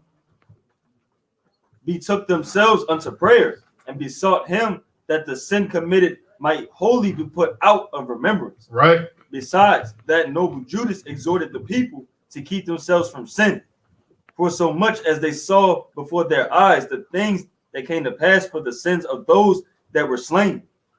And when he had made a gathering throughout the company to the sum of 2,000 drachms of silver, he sent it to Jerusalem to offer a sin offering, doing therein very well and honestly, and that he was mindful of the resurrection. Wait, hold on, right? That he was mindful of the what? Of the resurrection. Right, so our forefathers, man, were mindful, right, of not only the law, right, but also the resurrection, man, right? Which is why, right, they went in the law, right, roll fast, hold that, right? Give me Leviticus, right, 5 and verse 15, man. Right, our forefathers, right, knew, right, the law and went right to make atonement, right, through right the law, statutes, commandments, right. Bring that out, right, in Leviticus 5, right, and 14. Leviticus 5 and 14. And the Lord spake unto Moses, saying, if a soul commit a trespass and they sin through ignorance, right, and the holy things of the Lord, then he shall bring forth his trespass unto the Lord a ram without blemish, right, out of the flocks, right, a ram without blemish, right. Read on. With thy estimation by shekels of silver. Right, well, with what? With thy estimations by shekels of silver. Right, also with thy estimations, man. Right, by shekels of silver. Right, read on. After the shekel of the sanctuary for a trespass offering. Right, for what? For a trespass offering. Right, for a trespass offering, man. Right, go to the book, right, of Exodus, right, 30, right, and start at verse, right, 12, man. Right, because you may need, right, the silver, right, to buy, right, a ram, right, a bullock, man, right, to make a shias, man, right, to make an atonement, right, for that man and his household, man. Right, I bring it out in Exodus, right, 30, right, and verse 11. Exodus 30 verse 11. And the Lord spake unto Moses, saying, when thou takest the sum of the children of Israel after their number, right, then shall they give every man a ransom for his soul unto the Lord. Right, it said, then shall they give every man a ransom for his soul. Right, read on. When thou numberest them, that there be no plague among them. That what? That there be no plague among them. Right, that there be no plague among them, man. Right, so even, right, making that atonement, man, right, after, right, these men, right, have committed idolatry, man, died in war, right, gave up the ghost, man, right, the Lord, right, still had ordinances thereof, right, which our forefathers, right, made, right, to make an atonement, right, on the behalf of these men's souls. Right, read on. When thou numberest them, this they shall give every one that passeth among them that are numbered, half a shekel after the shekel of the sanctuary. A shekel is 20 gerahs, and half a shekel shall be the offering of the Lord. Right, and half a shekel, man, shall be the offering of the Lord. Right, so now go back to that, right, in 2 Maccabees, right, 2, right, and start at verse right? 44. 2 Maccabees chapter 2 and verse 44. Actually, Slakia, read 43 again. 12. Come. 2 Maccabees chapter 12 and verse 43. And when he had made a gathering throughout the company to the sum of 2,000 drachms of silver, he sent it to Jerusalem to offer a sin offering. Right, to offer a sin offering. Right, we was read it in the law. Right, in Exodus 30. Right, in Leviticus the 5th chapter. Right, we don't doing therein very well and honestly, and that he was mindful of the resurrection. Right, and that he was mindful of the resurrection. Read on. For if he had not hoped that they that were slain should have risen again, it had been superfluous and vain to pray for the dead. Right, read on. And also in that he perceived that there was great favor laid up for those that died godly, it was an holy and good thought, whereupon he had made reconciliation for the dead. Right, he did what? He had made reconciliation for the dead. That what? That they might be delivered from sin. Right, that they might be delivered from sin, man. Right, because Judas, right, and our forefathers knew, man, right, that once that man dies, man, right, his spirit, man, right, he still is going to have to receive, right, judgment, right, and come before the Most High, man. Right, yeah, our forefathers, right, made prayers, offerings, supplications, man, right, on behalf of that spirit, right, that can no longer repent, man, right, that they may be delivered from sin, right, in their next generated life to come. And I tell you that in Baruch, he said, pray for the dead Israelites, man. Right. So you might be in the spirit world, and then a brother kind of did that, and you kind of made it, man. Right. Go to John 1 and 19. Right. Go to St. John chapter 1 and 19. So that's love towards your brother right there, man. Doing a sacrifice and a reconciliation after he's dead, hoping he can get mercy before that gavel comes down, for lack of better terms. Right? Bring that up. John chapter 1 and verse 19. And this, the record of John, when the Jews sent priests and Levites from Jerusalem. Like Amos was going into, this is one major example of regeneration. Right? John the Baptist. Go on. From Jerusalem to ask him, who art thou? So they want to figure out who this guy was. He's eating locusts, wild honey. He's dunking people in water. Who is this man? Right? Go find out. Read on. And he confessed and denied not, but confessed, I am not the Hamashiach. He said, I am not the Hamashiach. Go on. And they asked him, what then? Art thou Elias? What did they ask him? Art thou Elias? It said, are you Elijah? Are you Elijah the prophet? Go on. And he said, I am not. He said, I am not. Did he say, I forgot? What did he say? I am not. Read. Art thou that prophet? And he answered, no. And see, no. Now, he answered no. Now, is John a liar? Who do brother say? Is he lying? He's trying to hold this back. He didn't want to bring this to light. Yeah, he's in the truth. Right? Yahweh Shah said that there has not been a greater prophet than John the Baptist. So if he said that he's not Elijah, he means that. He believes that he's not Elijah. Right? Now go to the book of Matthew, the 17th chapter. John the Baptist said that he is not Elijah. Matthew 17 and 10. Matthew chapter 17 and verse 10. And his disciples asked him, saying, why then say the scribes that Elijah must first come? Yeah, the scribes say that. That's Malachi 4. Go to Malachi 4 and 5.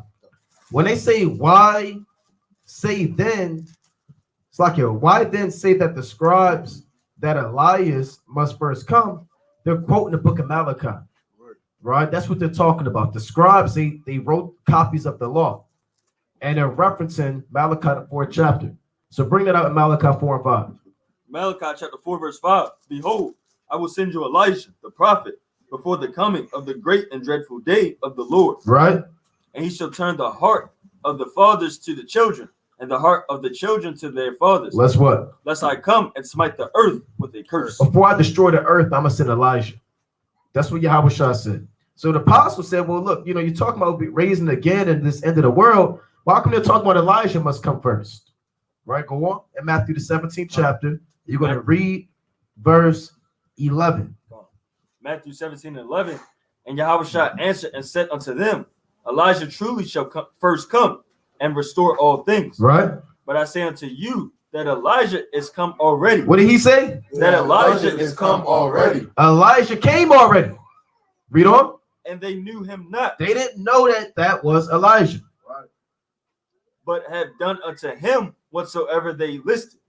Likewise shall also the Son of Man suffer of them. Go on. Then the disciples understood that he spake unto them of John the Baptist. That's plain. Heavy. Plain. The disciples understood. The Lord opened up their mind to receive the fact that John the Baptist came back on the earth as Elijah. Go to Matthew 11 and 13. You can see that they have the same spirit. If you read in the spirit, you can see that they have the exact same spirit. Same zeal, same type of temperance, same type of lifestyle. Elijah, it's like John the Baptist had the camel's hair, locusts and wild honey. He lived like a rogue type of life, man. No games.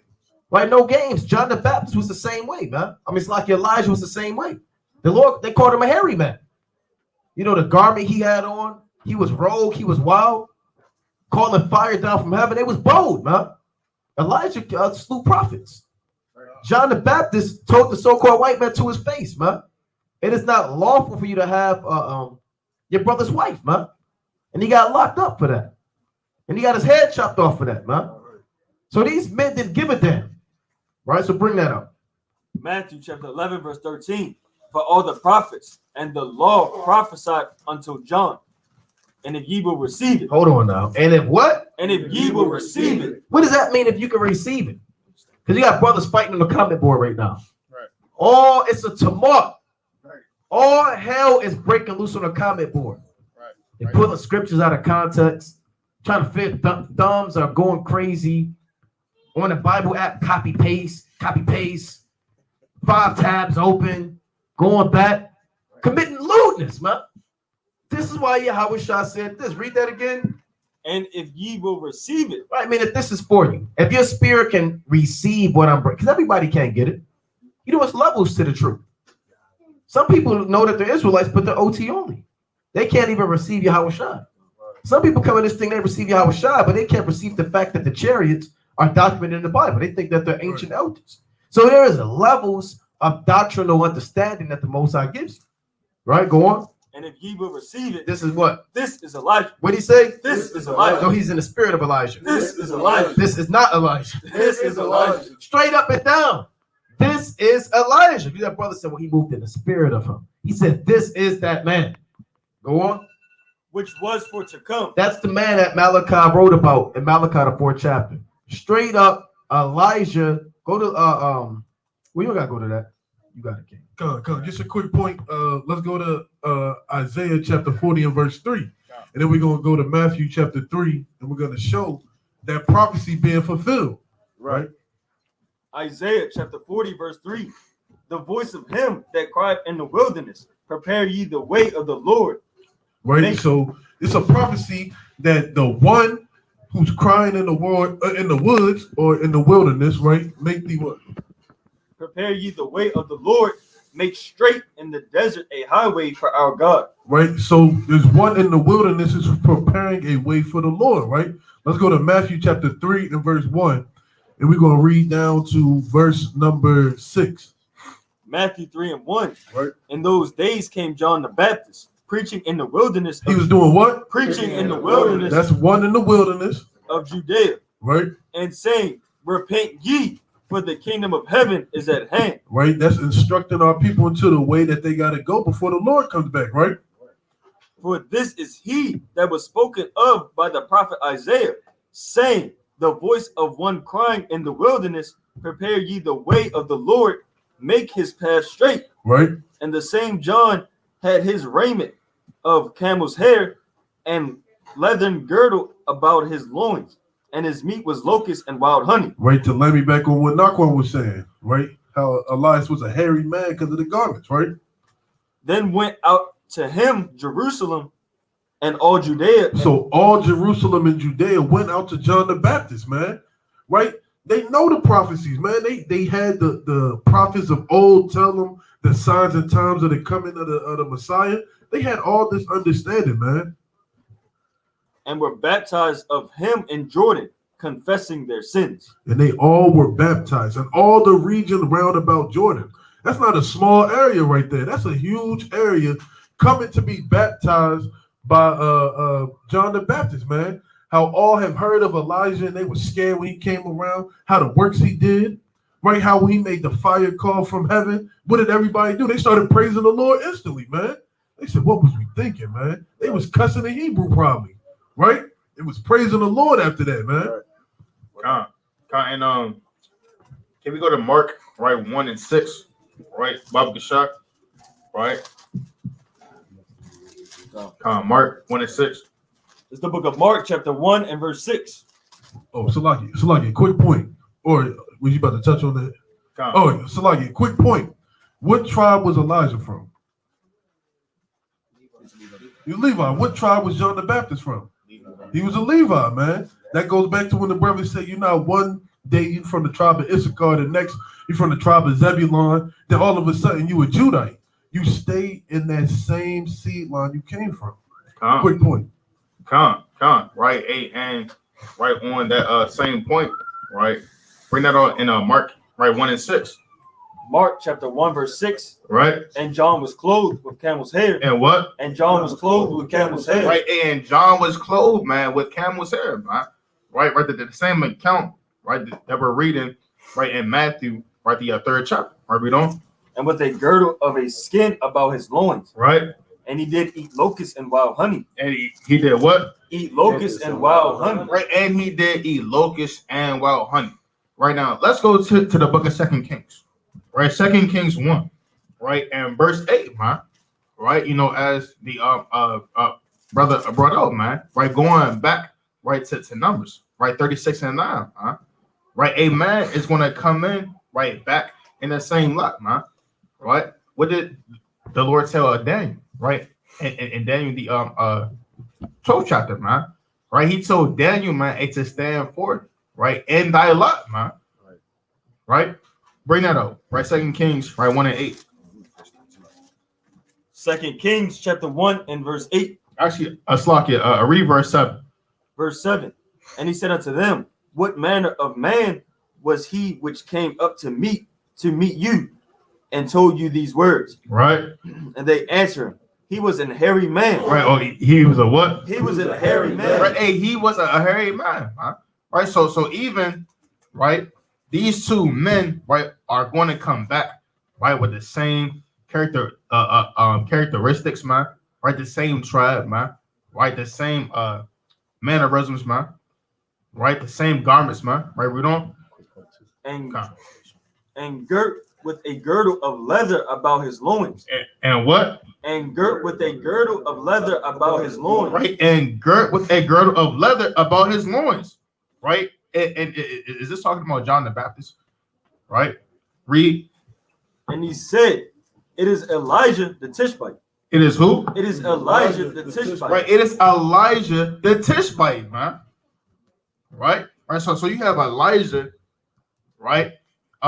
During the time of 2 Kings, man, right, and John the Baptist, right, coming back on the earth, right, as Elijah, man, right, to the same garments, man, right, the same spirit, man, right, prophet, man, a Levite, man, right, as the Lord, right, foretold in the law, man, right, that man is going to come back, right, in their same lot, man, right. Now come back right as a prophet, right? Then right, you just a bum on the corner, right? And then man, you just a average Joe, right? And then you become an apostle, right? No, man, right? Man is we seeing through regeneration, right? The characteristics, right? Israelites, right, coming back in the same spirit, the same tribe, man, right? Even in the same clothing, man, mannerisms, man, right? There's no new thing, man, under heaven, man, right? Which is mine, right? Had a point? No, go ahead, King. No. Come. Let's go to the book of, and that's a good point, man. Your same demeanor, behavior, you carried that with you, man. These things happen, like the brother Gordon to time after time. Go to the book of Slakia. Go to the book of Numbers, chapter 24, verse 16. Yeah, I was gonna read out the ESV. When you look up 2 Kings 1:8 in the ESV, it says they answer him. He wore a garment of hair with a belt of leather about his waist, and he said, "It is Elijah the Tishbite." So that's the same thing, right? So bring that out, King. Numbers 24, verse 16. He hath said, which heard the words of the Most High, and knew the knowledge of the Most High. This Baalim. Go on. Which saw the visions of the Almighty, falling into a trance, but having his eyes open. I shall see him, but not now. What did he say? I shall see him, but not now. But what does that mean? He's going to see the Lord, but not now. Does that mean 2 seconds from that point? No. Maybe 5 minutes. No, it's talking about when the Lord returns. I shall see him, but not now. Now. Go on. I shall behold him, but not now. I'm going to behold him, but not now. Read. There shall come a star out of Jacob, and a scepter shall rise out of Israel. Right. And shall smite the corners of Moab, and destroy all the children of Sheth. And Edom shall be a possession. What the Lord say? And Edom shall be a possession. And what? Seir also shall be a possession. And Israel. For his enemies. And Israel shall do valiantly. Why did Baalim say, I'm going to see Yahweh Shah, but not now? Because he would see him in time to come. And he's not going to see him and make it out of here, man. He wanted to die the death of the righteous. He said, look, let me die the death of the righteous and let my end be like unto his, man. But he got slain for his conspiracy. The point of the matter is he knew that he would come back on the earth. Go to Revelation real quick, chapter 10 and 9. Right? Revelation chapter 10 and 9. Revelation, the 10th chapter and the 9th verse. Straight to the point. Revelation 10 and verse 9. And I went unto the angel and said unto him, give me the little book. Now this is John. What time period is this? What brother say? Rough date. John the Revelator on the Isle of Patmos. No, not 300. Not 300. Right. 96 AD. Around 96 AD. Right? 96 AD. That's all right, brother. Right? Revelation 10 and 9. So this 96 AD, listen to this. Revelation 10 and 9. And I went unto the angel and said unto him, give me the little book. And he said unto me, take it and eat it up, and it shall make thy belly bitter, but it shall be in thy mouth sweet as honey. Go on. And I took the little book out of the angel's hand and ate it up, and it was in my mouth sweet as honey. And as soon as I had eaten it, my belly was bitter. Yeah, that's the sweetness when you first come to truth, and then it resonate. Then your woman leave you, man. You know. Then your son rebels against you, and you thought it was sweet at first. I'm a Hebrew Israelite. You on Facebook and letting everybody know you're arguing and telling them you handing out flyers on the bus and the train and you geeked and Kwam Yashala, APTTMH. You got your first friend shirt and your pictures on Facebook, and now all hell break loose after that, man. Right? Your house start falling apart. Your back start hurting out of nowhere. You get fired from your job, right? And then that's that bitterness of the truth, man. Kind of settle in. Read on. And he said unto me, thou must prophesy again before many peoples and nations and tongues and kings. He told John, you're going to do this all over again. Right. John was around 95, 6 years old. Yeah, brother saying, well, John did that when he was on the earth. Well, give me the account when John broke out of prison. Right. He broke out the isle. The Isle of Patmos is an island off of Turkey. He found the boat by night and a state that went before all these different kings and started teaching. It never happened, man. The Lord told John, guess what? You're going to have to deal with this whole thing again. And that's what brothers are doing now. We're doing what we did in time past, man.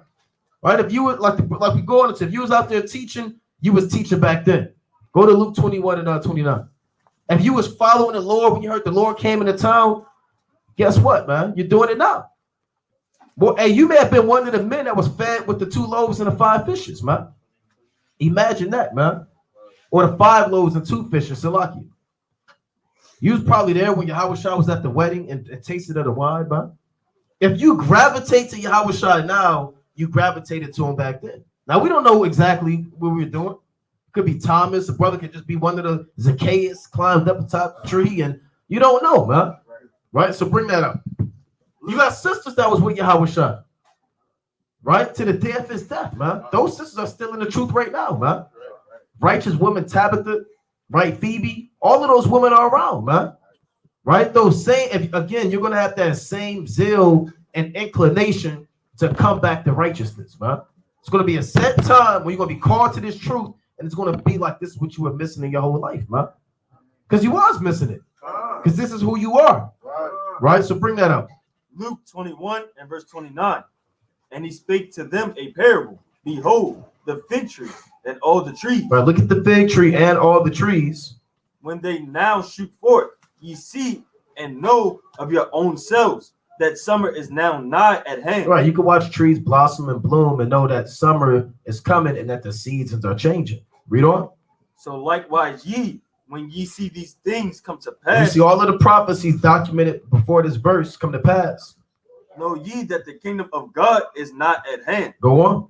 Verily I say unto you, this generation shall not pass away. What the Lord say? This generation shall not pass away Till what? till all be fulfilled. Uh-oh, hold on now. The Lord told the men and a woman at that time that generation right there, 2,000 years ago, they wouldn't die until all of the prophecies are fulfilled. Yeah, we will go into that too. There'll be some standing here, which shall not taste of death till they see the Son of Man coming. Which means if you don't know regeneration, that means those people are still here today. That means Peter's around, he's 2,000 years old. John, he might be 2,000, and the Apostle Paul, he's still coming around. That means the Apostle Paul still got to come around. Yeah. Right? He's still traveling to Iconium, huh? Right? And Lystra and Derbe. That's not what that's talking about, man. The Apostle Paul isn't going by ship to different places. This means that those men are here now. And all the disciples were martyred. Yeah, right. And the disciples was martyred, man. So that cuts that. Right? Read that one more time, King. This generation, 32. Verse 32. Verily I say unto you, this generation shall not pass away till all be fulfilled. So all of the prophecies are going to be fulfilled in this generation right now, which was that generation back then. Right? Because this is the generation where all things are going to be fulfilled. You're seeing all of the prophecies come to pass. You're seeing the seditions amongst men. Right? We're not going to be here. Now, the most I can do what he want to do. But prophetically, it's like as we measure the times, don't say 10,000 more years, brother. And we got 10 more. Hey, keep that brother away from me, man. If a brother come to me, he talking about, hey, I don't know, you're 10,000 more years. Well, brother, you go over there, man. I don't want to be around a brother that think we're going to be here damn 10,000 more years, man. Yeah, 10 years, even that, man. Hey, look, we trying to get out of here yesterday, man. Right, last week. Right, we wake up and we mad, man. You gotta wake up in the morning, gotta go to so-called work, man. You don't want to get up, then you gotta go though. You really don't have the hours like that, man. You miss 2 days of so-called work, it's over. You know what that do to your check, man? Plus the taxes. Right? You like, damn, I can't even believe I called out, man. Now you struggling trying to we hate this place, man. So we're looking to get out of here, man. Right? You got it. Come, let's see that generation. Let's go to 2nd Esdras 1-35. Right? 2nd Esdras 1-35. This is one of my favorite regeneration precepts, man. This is one of those stutters, right? From like watching that 85-inch TV, man. You start stuttering after watching it too close, man. Right. Getting taller. Yeah, getting taller. Right? 2nd Esdras 1-35. It's the book of 2nd Esdras, chapter 1 and verse 35. Your houses will I give to a people that shall come, which not having heard of me, yet shall believe me, to whom I have shewed no signs, yet they shall do that I have commanded them. Right? On a twofold, this could be talking about the people who came out of Egypt too. Because how many people who left out of Egypt truly got to see the promised land? Just 2. And who received those houses that was promised unto them? Their children, right? So that generation who left out of Egypt died away, but their children saw the promised land, right? You can look at it in this level, man, right? The people who were coming out of Egypt are walking today, and they probably died away. And those people who never seen any miracles or learned of the Lord, because everybody grew up in church but knew nothing about the Lord, man. You don't know nothing about the Lord, right? Keep going, King. Verse 36. They have seen no prophets, yet they shall call their sins to remembrance. How you gonna call something to remembrance, man, that you did in prior time? Right? That don't make sense. I can't remember when I was a millionaire because I was never a millionaire, right? But they'll call their sins into remembrance. I take to witness the grace of the people to come, whose little ones rejoice in gladness, and though they have not seen me with bodily eyes, yet in spirit they believe the things that I say. Right? And now, brother, behold, what glory, and see the people that cometh from the east, unto whom I will give for leaders. So the Lord said he's going to give these people leaders, right? And who's going to be the leaders? Abraham, Who's already deceased at the time. Isaac, Who's already deceased at the time. and Jacob. Who's already deceased at the time. How are we going to have those leaders, right? How are we going to have those leaders if they're already deceased? Right. Hosea, Amos, Micah, Joel, Abadias, and Jonah, Nahum, and Habakkuk, Sophonias, It's Haggai. Haggai and Zephaniah is Zephaniah. Zechariah, and Malachi, which is called also an angel of the Lord. So you're going to have all these prophets as leaders to the people to come. And who are those people to come? Those people waking up to this truth now, man. Right? Calling our sins into remembrance, hoping for the promised land, hoping to be part of the hopeful elect. And that's deep, man. The brother could be Abraham and not even know it, man. Right. Be actual Abraham, Jacob, and be these men. Now, can you walk around and proclaim that I'm Abraham, right? You my seed, right? That's off, man. Right? You can't be walking around just saying, "Look, you my seed, man." Come They had that with the old One West stories that tell you so called. Yeah, they say certain leaders were certain kings, man, and certain prophets, right? Let's go to another account. Right, let's go to 2nd Esdras chapter 16 and verse 17. Right? 2nd Esdras 16 and verse 17. Right? I was over here writing these joints down, man. These these cutters to regeneration, man. 2nd Esdras 16 verse 17. Right. So the context of this is all hell's breaking loose. This is the downfall and destruction of Babylon the Great, man. Right? Destruction of the whole world. Right? 2nd Esdras 16 verse 17. Woe is me, woe is me. So Esdras is saying, woe is me, woe is me. Who will deliver me in those days? Why would he have to be delivered in the days of destruction and woe and death? Right. If he's already dead. Right? That makes no sense, man. Why would I write something in future prophecy and I'm gonna give up the ghost in who knows when? Right? That's another chopper. How would you say, woe is me, who's gonna deliver me in a future prophecy thousands of years later? Right? I got one more. Let's go to John chapter 8 and verse 56. Right, John 8 and 56. John chapter 8 and verse 56. Your father Abraham rejoiced to see my day. So this is Yahushua telling the people, Abraham rejoiced to see his day. And he saw it and was glad. He saw that day of the Lord and was glad, right? So when did Abraham see Yahushua? When did Abraham ever see Yahushua with bodily eyes and rejoice to see his day? Right. Well, I got two accounts we can bring out. Let's go to Genesis 21 and go, and you can start at 1. Genesis 21 and verse 1. Bring it out. Right? It's the book of Genesis chapter 21 and verse 1. And the Lord visited Sarah as he had said, and the Lord did unto Sarah as he had spoken. For Sarah conceived and bare Abraham. So the Lord came back unto Sarah as he had said in Genesis the 18th chapter, right? Let's go to Genesis 18 and 1 to show another example of Abraham, being excited to see the Lord. Then we'll go back to 21. Genesis 18 and 1. And the Lord appeared unto him in the plains of Mamre, and he sat in the tent door in the heat of the day. And he lifted up his eyes and looked, and lo, 3 men stood by him. Right. And when he saw them, he ran to meet them from the tent door and bowed himself toward the ground. Now, if you running to go meet with somebody, you definitely not just, hey, there go the Lord. Man, if I'm running to meet a brother, you know how excited I am? Man, now I come and bow down, right? So that's one example of being excited to see the Lord. Now let's go back to Genesis 21 and verse 8. Genesis 21 and verse 8.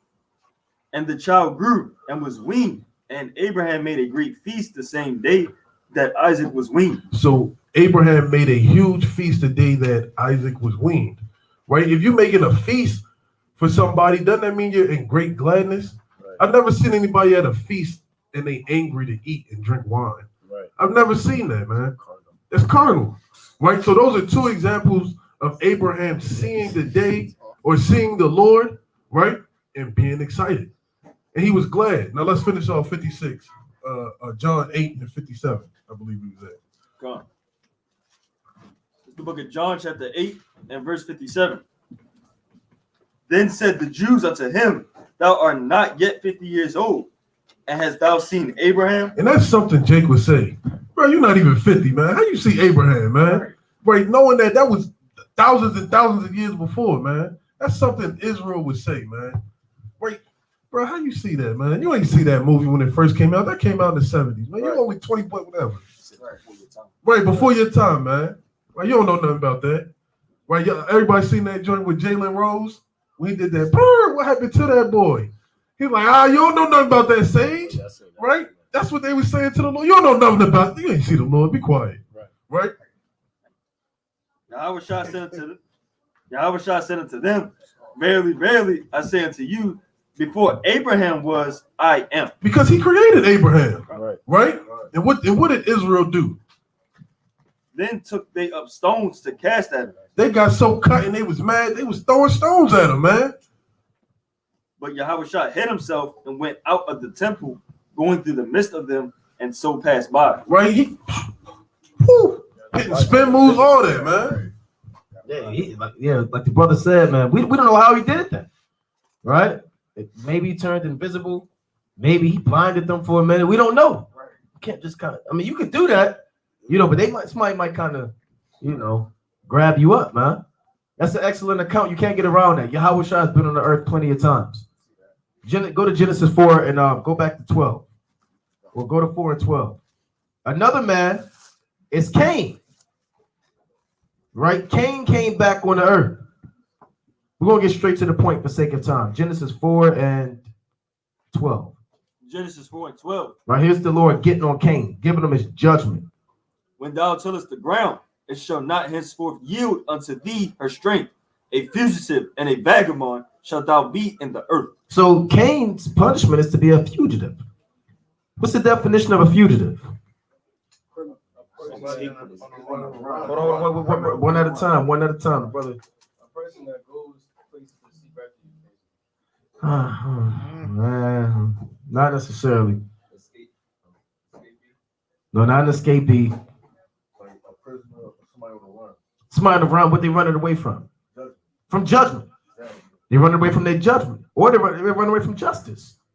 So Cain he's a criminal, a murderer, running away from judgment. Did Cain ever get caught up for killing Abel? It never happened. Show me the account. Give me the scripture where the Most High got up with Cain. You got people that read the book of Jasher. They say, they say who they say killed Cain.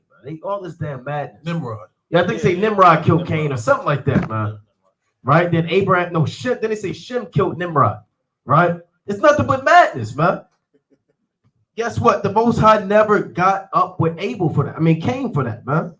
Which means he's still running away from justice now, man. As who? As Esau. Right. Same spirit. He's a vagabond. What is a vagabond? Somebody on a go. Right? They on a go. They in this place and they're in this place. They have no certain dwelling place. Same thing to tell you Habakkuk, the 2nd chapter. Neither keepeth at home. Right? So go on. Genesis 4. Verse 13. And Cain said unto the Lord, my punishment is greater than I can bear. So he didn't even repent. He didn't even say Salaki. Sorry. He just worried about him. Here he murdered Abel. He has yet to repent from it, man.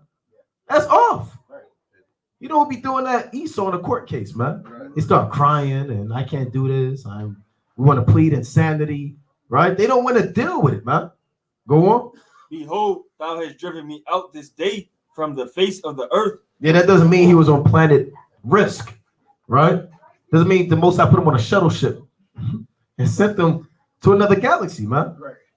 When he's driven out from the face of the earth, it's the same way that the Most High drove us out, man. Right? Where the Most High hid his face from us. Right? So he's not blessing us, giving us the wisdom, the knowledge. We don't have the angels around us. So go on. And from thy face shall I be hid, Right? and I shall be a fugitive and a vagabond in the earth. And it shall come to pass that everyone that findeth me shall slay me. Who's everyone? Right? All of the relatives, cousins, and people of blood relations to Abel and Cain. Right? That's the law of the revenger of blood. Go on. And the Lord said unto him, therefore, whosoever slayeth Cain, vengeance shall be taken on him sevenfold. And the Lord set a mark upon Cain, lest any finding him should kill him. Right. So the Most High put a spirit or took away Cain's essentially how he looked, his melanin. Right. So when they put a mark on him. So now when the wicked have to be identified, they have that exact same mark that Cain had. There's no question and secret on why the so-called white man looks the way he looks. Why Esau came out red. He came out with that same mark. There has to be a stamp and a mark to identify who's the wicked. Right? It's not because he went up north, and that's what Esau teach you. They always started in Africa, but he went up north. His nose got smaller because it was the wind. And the air was so cold, he wanted to get to his brain. So he evolved to have his nose go a little bit smaller. Right? But the darker people, they stayed there and got big lips. Right? And wide noses to breathe in the hot air. Right? Because it's cool, they bring down. That's what Esau teach, man. He just makes it up as he goes, man.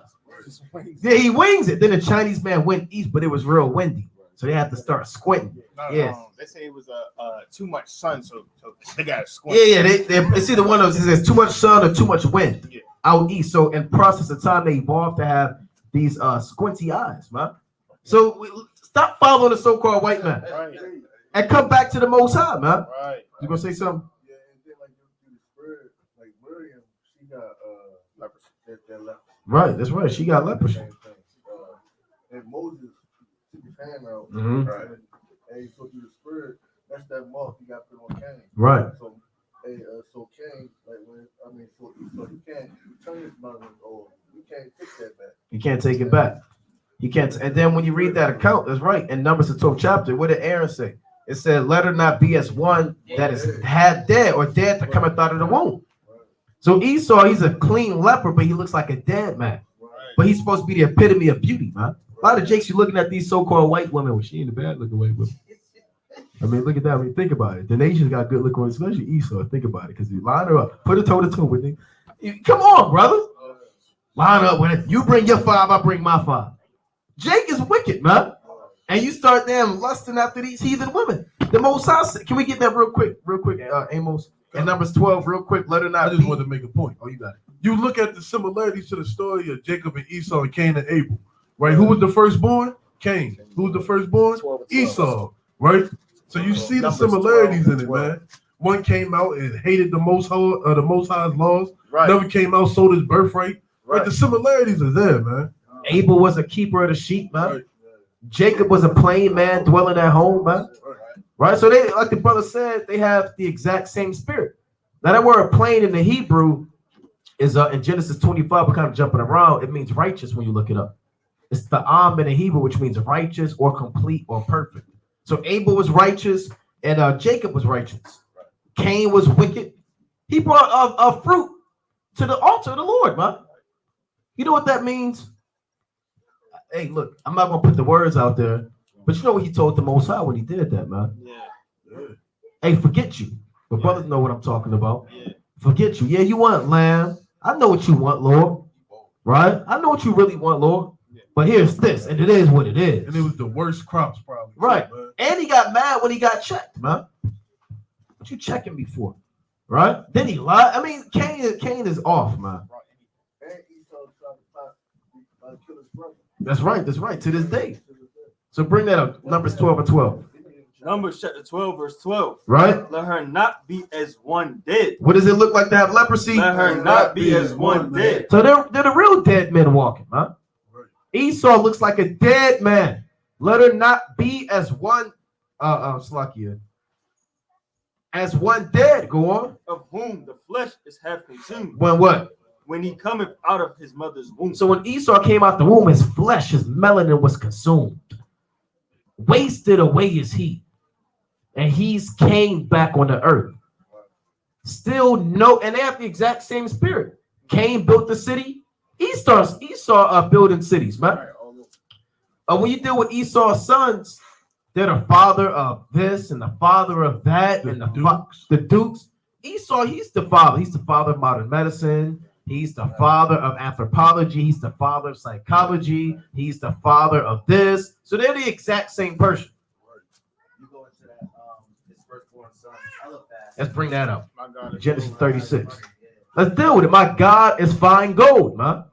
What type of man names his son, my God is fine gold? That's carnal. That's a natural man. I think like 36. Come on, let's bring that up. So we're showing you the traits and the similarities between Cain 36 and Esau. Come, bring it up. Genesis chapter 36, verse 10. These are the names of Esau's son. What the Lord say? These are the names of Esau's son. Eliphaz, the son of Adah, the wife of Esau. Reuel, the son of Bashemath, the wife of Esau. So those are his two sons. And the Eliphaz and Reuel. Now we went into it. When we look it up, Eliphaz, can a brother pull it up in the on the blue letter? Come. Eliphaz means like the brother's going into, my God is fine gold. You see that? So that shows you the spirit that Esau is in, man. That's why he lusts after nations and their natural resources, man. And very well, what does that mean? That means my friend is God, or God is my friend. And he's not talking about the Most High when he say that. Gold is my friend. And he gonna get it by any means, man. Right? That's how Esau do it by any means. You know, so this is the spirit and the similarities between Cain and Esau. They're both violent. Esau's son, Tubal Cain. He was a weapon maker, man. Right? And Esau, he's a modern day, all these scientists are modern day Tubal Cains. They're making ICBM missiles, hydrogen bombs. They're a Tubal Cain all over again, man. You got it. Can we jump to verse 29? Genesis 36 and verse 29. These are the dukes that came of the Horites. Right, so the only people on the earth who ever called their rulers, they call them dukes. Right. Right, you even got Duke University. Right. Right, and what they do, they rule the ACC. And they the Blue Right. Devils. The Blue Devils. Damn. Man, crazy, man. Right. Devils. Right, I got one last one, and we can wrap it up after that. Let's go to Habakkuk 3:1. Right, Habakkuk 3:1. And we could have went through a plethora more, man. Right. Yeah. But for the sake, and yeah, Yahushua and all that. would have got heavy, man. Habakkuk chapter 3, verse 1. Right. A prayer of Habakkuk, the prophet, upon Shiganoth. O Lord, I have heard thy speech and was afraid. Right. So the Lord came to Habakkuk and showed him these things that was going to happen unto the people of the earth. Right. O Lord, revive thy work in the midst of the years. In the midst of the years, make known. In wrath, remember mercy. So when the Lord comes back, the wrath is going to be so ridiculous. It's going to be like, Lord, do you even care for any of the people? It's going to be bad, man. Right. Let's jump to verse 16. Verse 16. When I heard, my belly trembled, my lips quivered at the voice. Rottenness entered into my bones. So when he saw this vision, he was sick, man. He was completely dumbfounded on the things that are going to happen to the inhabitants of the earth. And I trembled in myself, that I might rest in the day of trouble. When he cometh up unto the people, he will invade them with his troops. Right? So why would he say, I hope that I rest in that day, when this is thousands and thousands and thousands of years ago? Right? He knew that the day of the Lord, imagine seeing a vision of now and thousands of years ago. You're like, what is going on? What are they sitting in? What is that, a moving wheel? Right. And the stuff that he probably saw, he knew that wasn't in his time. Right? But he said, I wish that I were dead when the Lord comes back and invades the people with his truth. Right? It's going to be heinous, man. And with that, Kwam Yashalom. Kwam Yashalom. Happy New Moon, Shalom.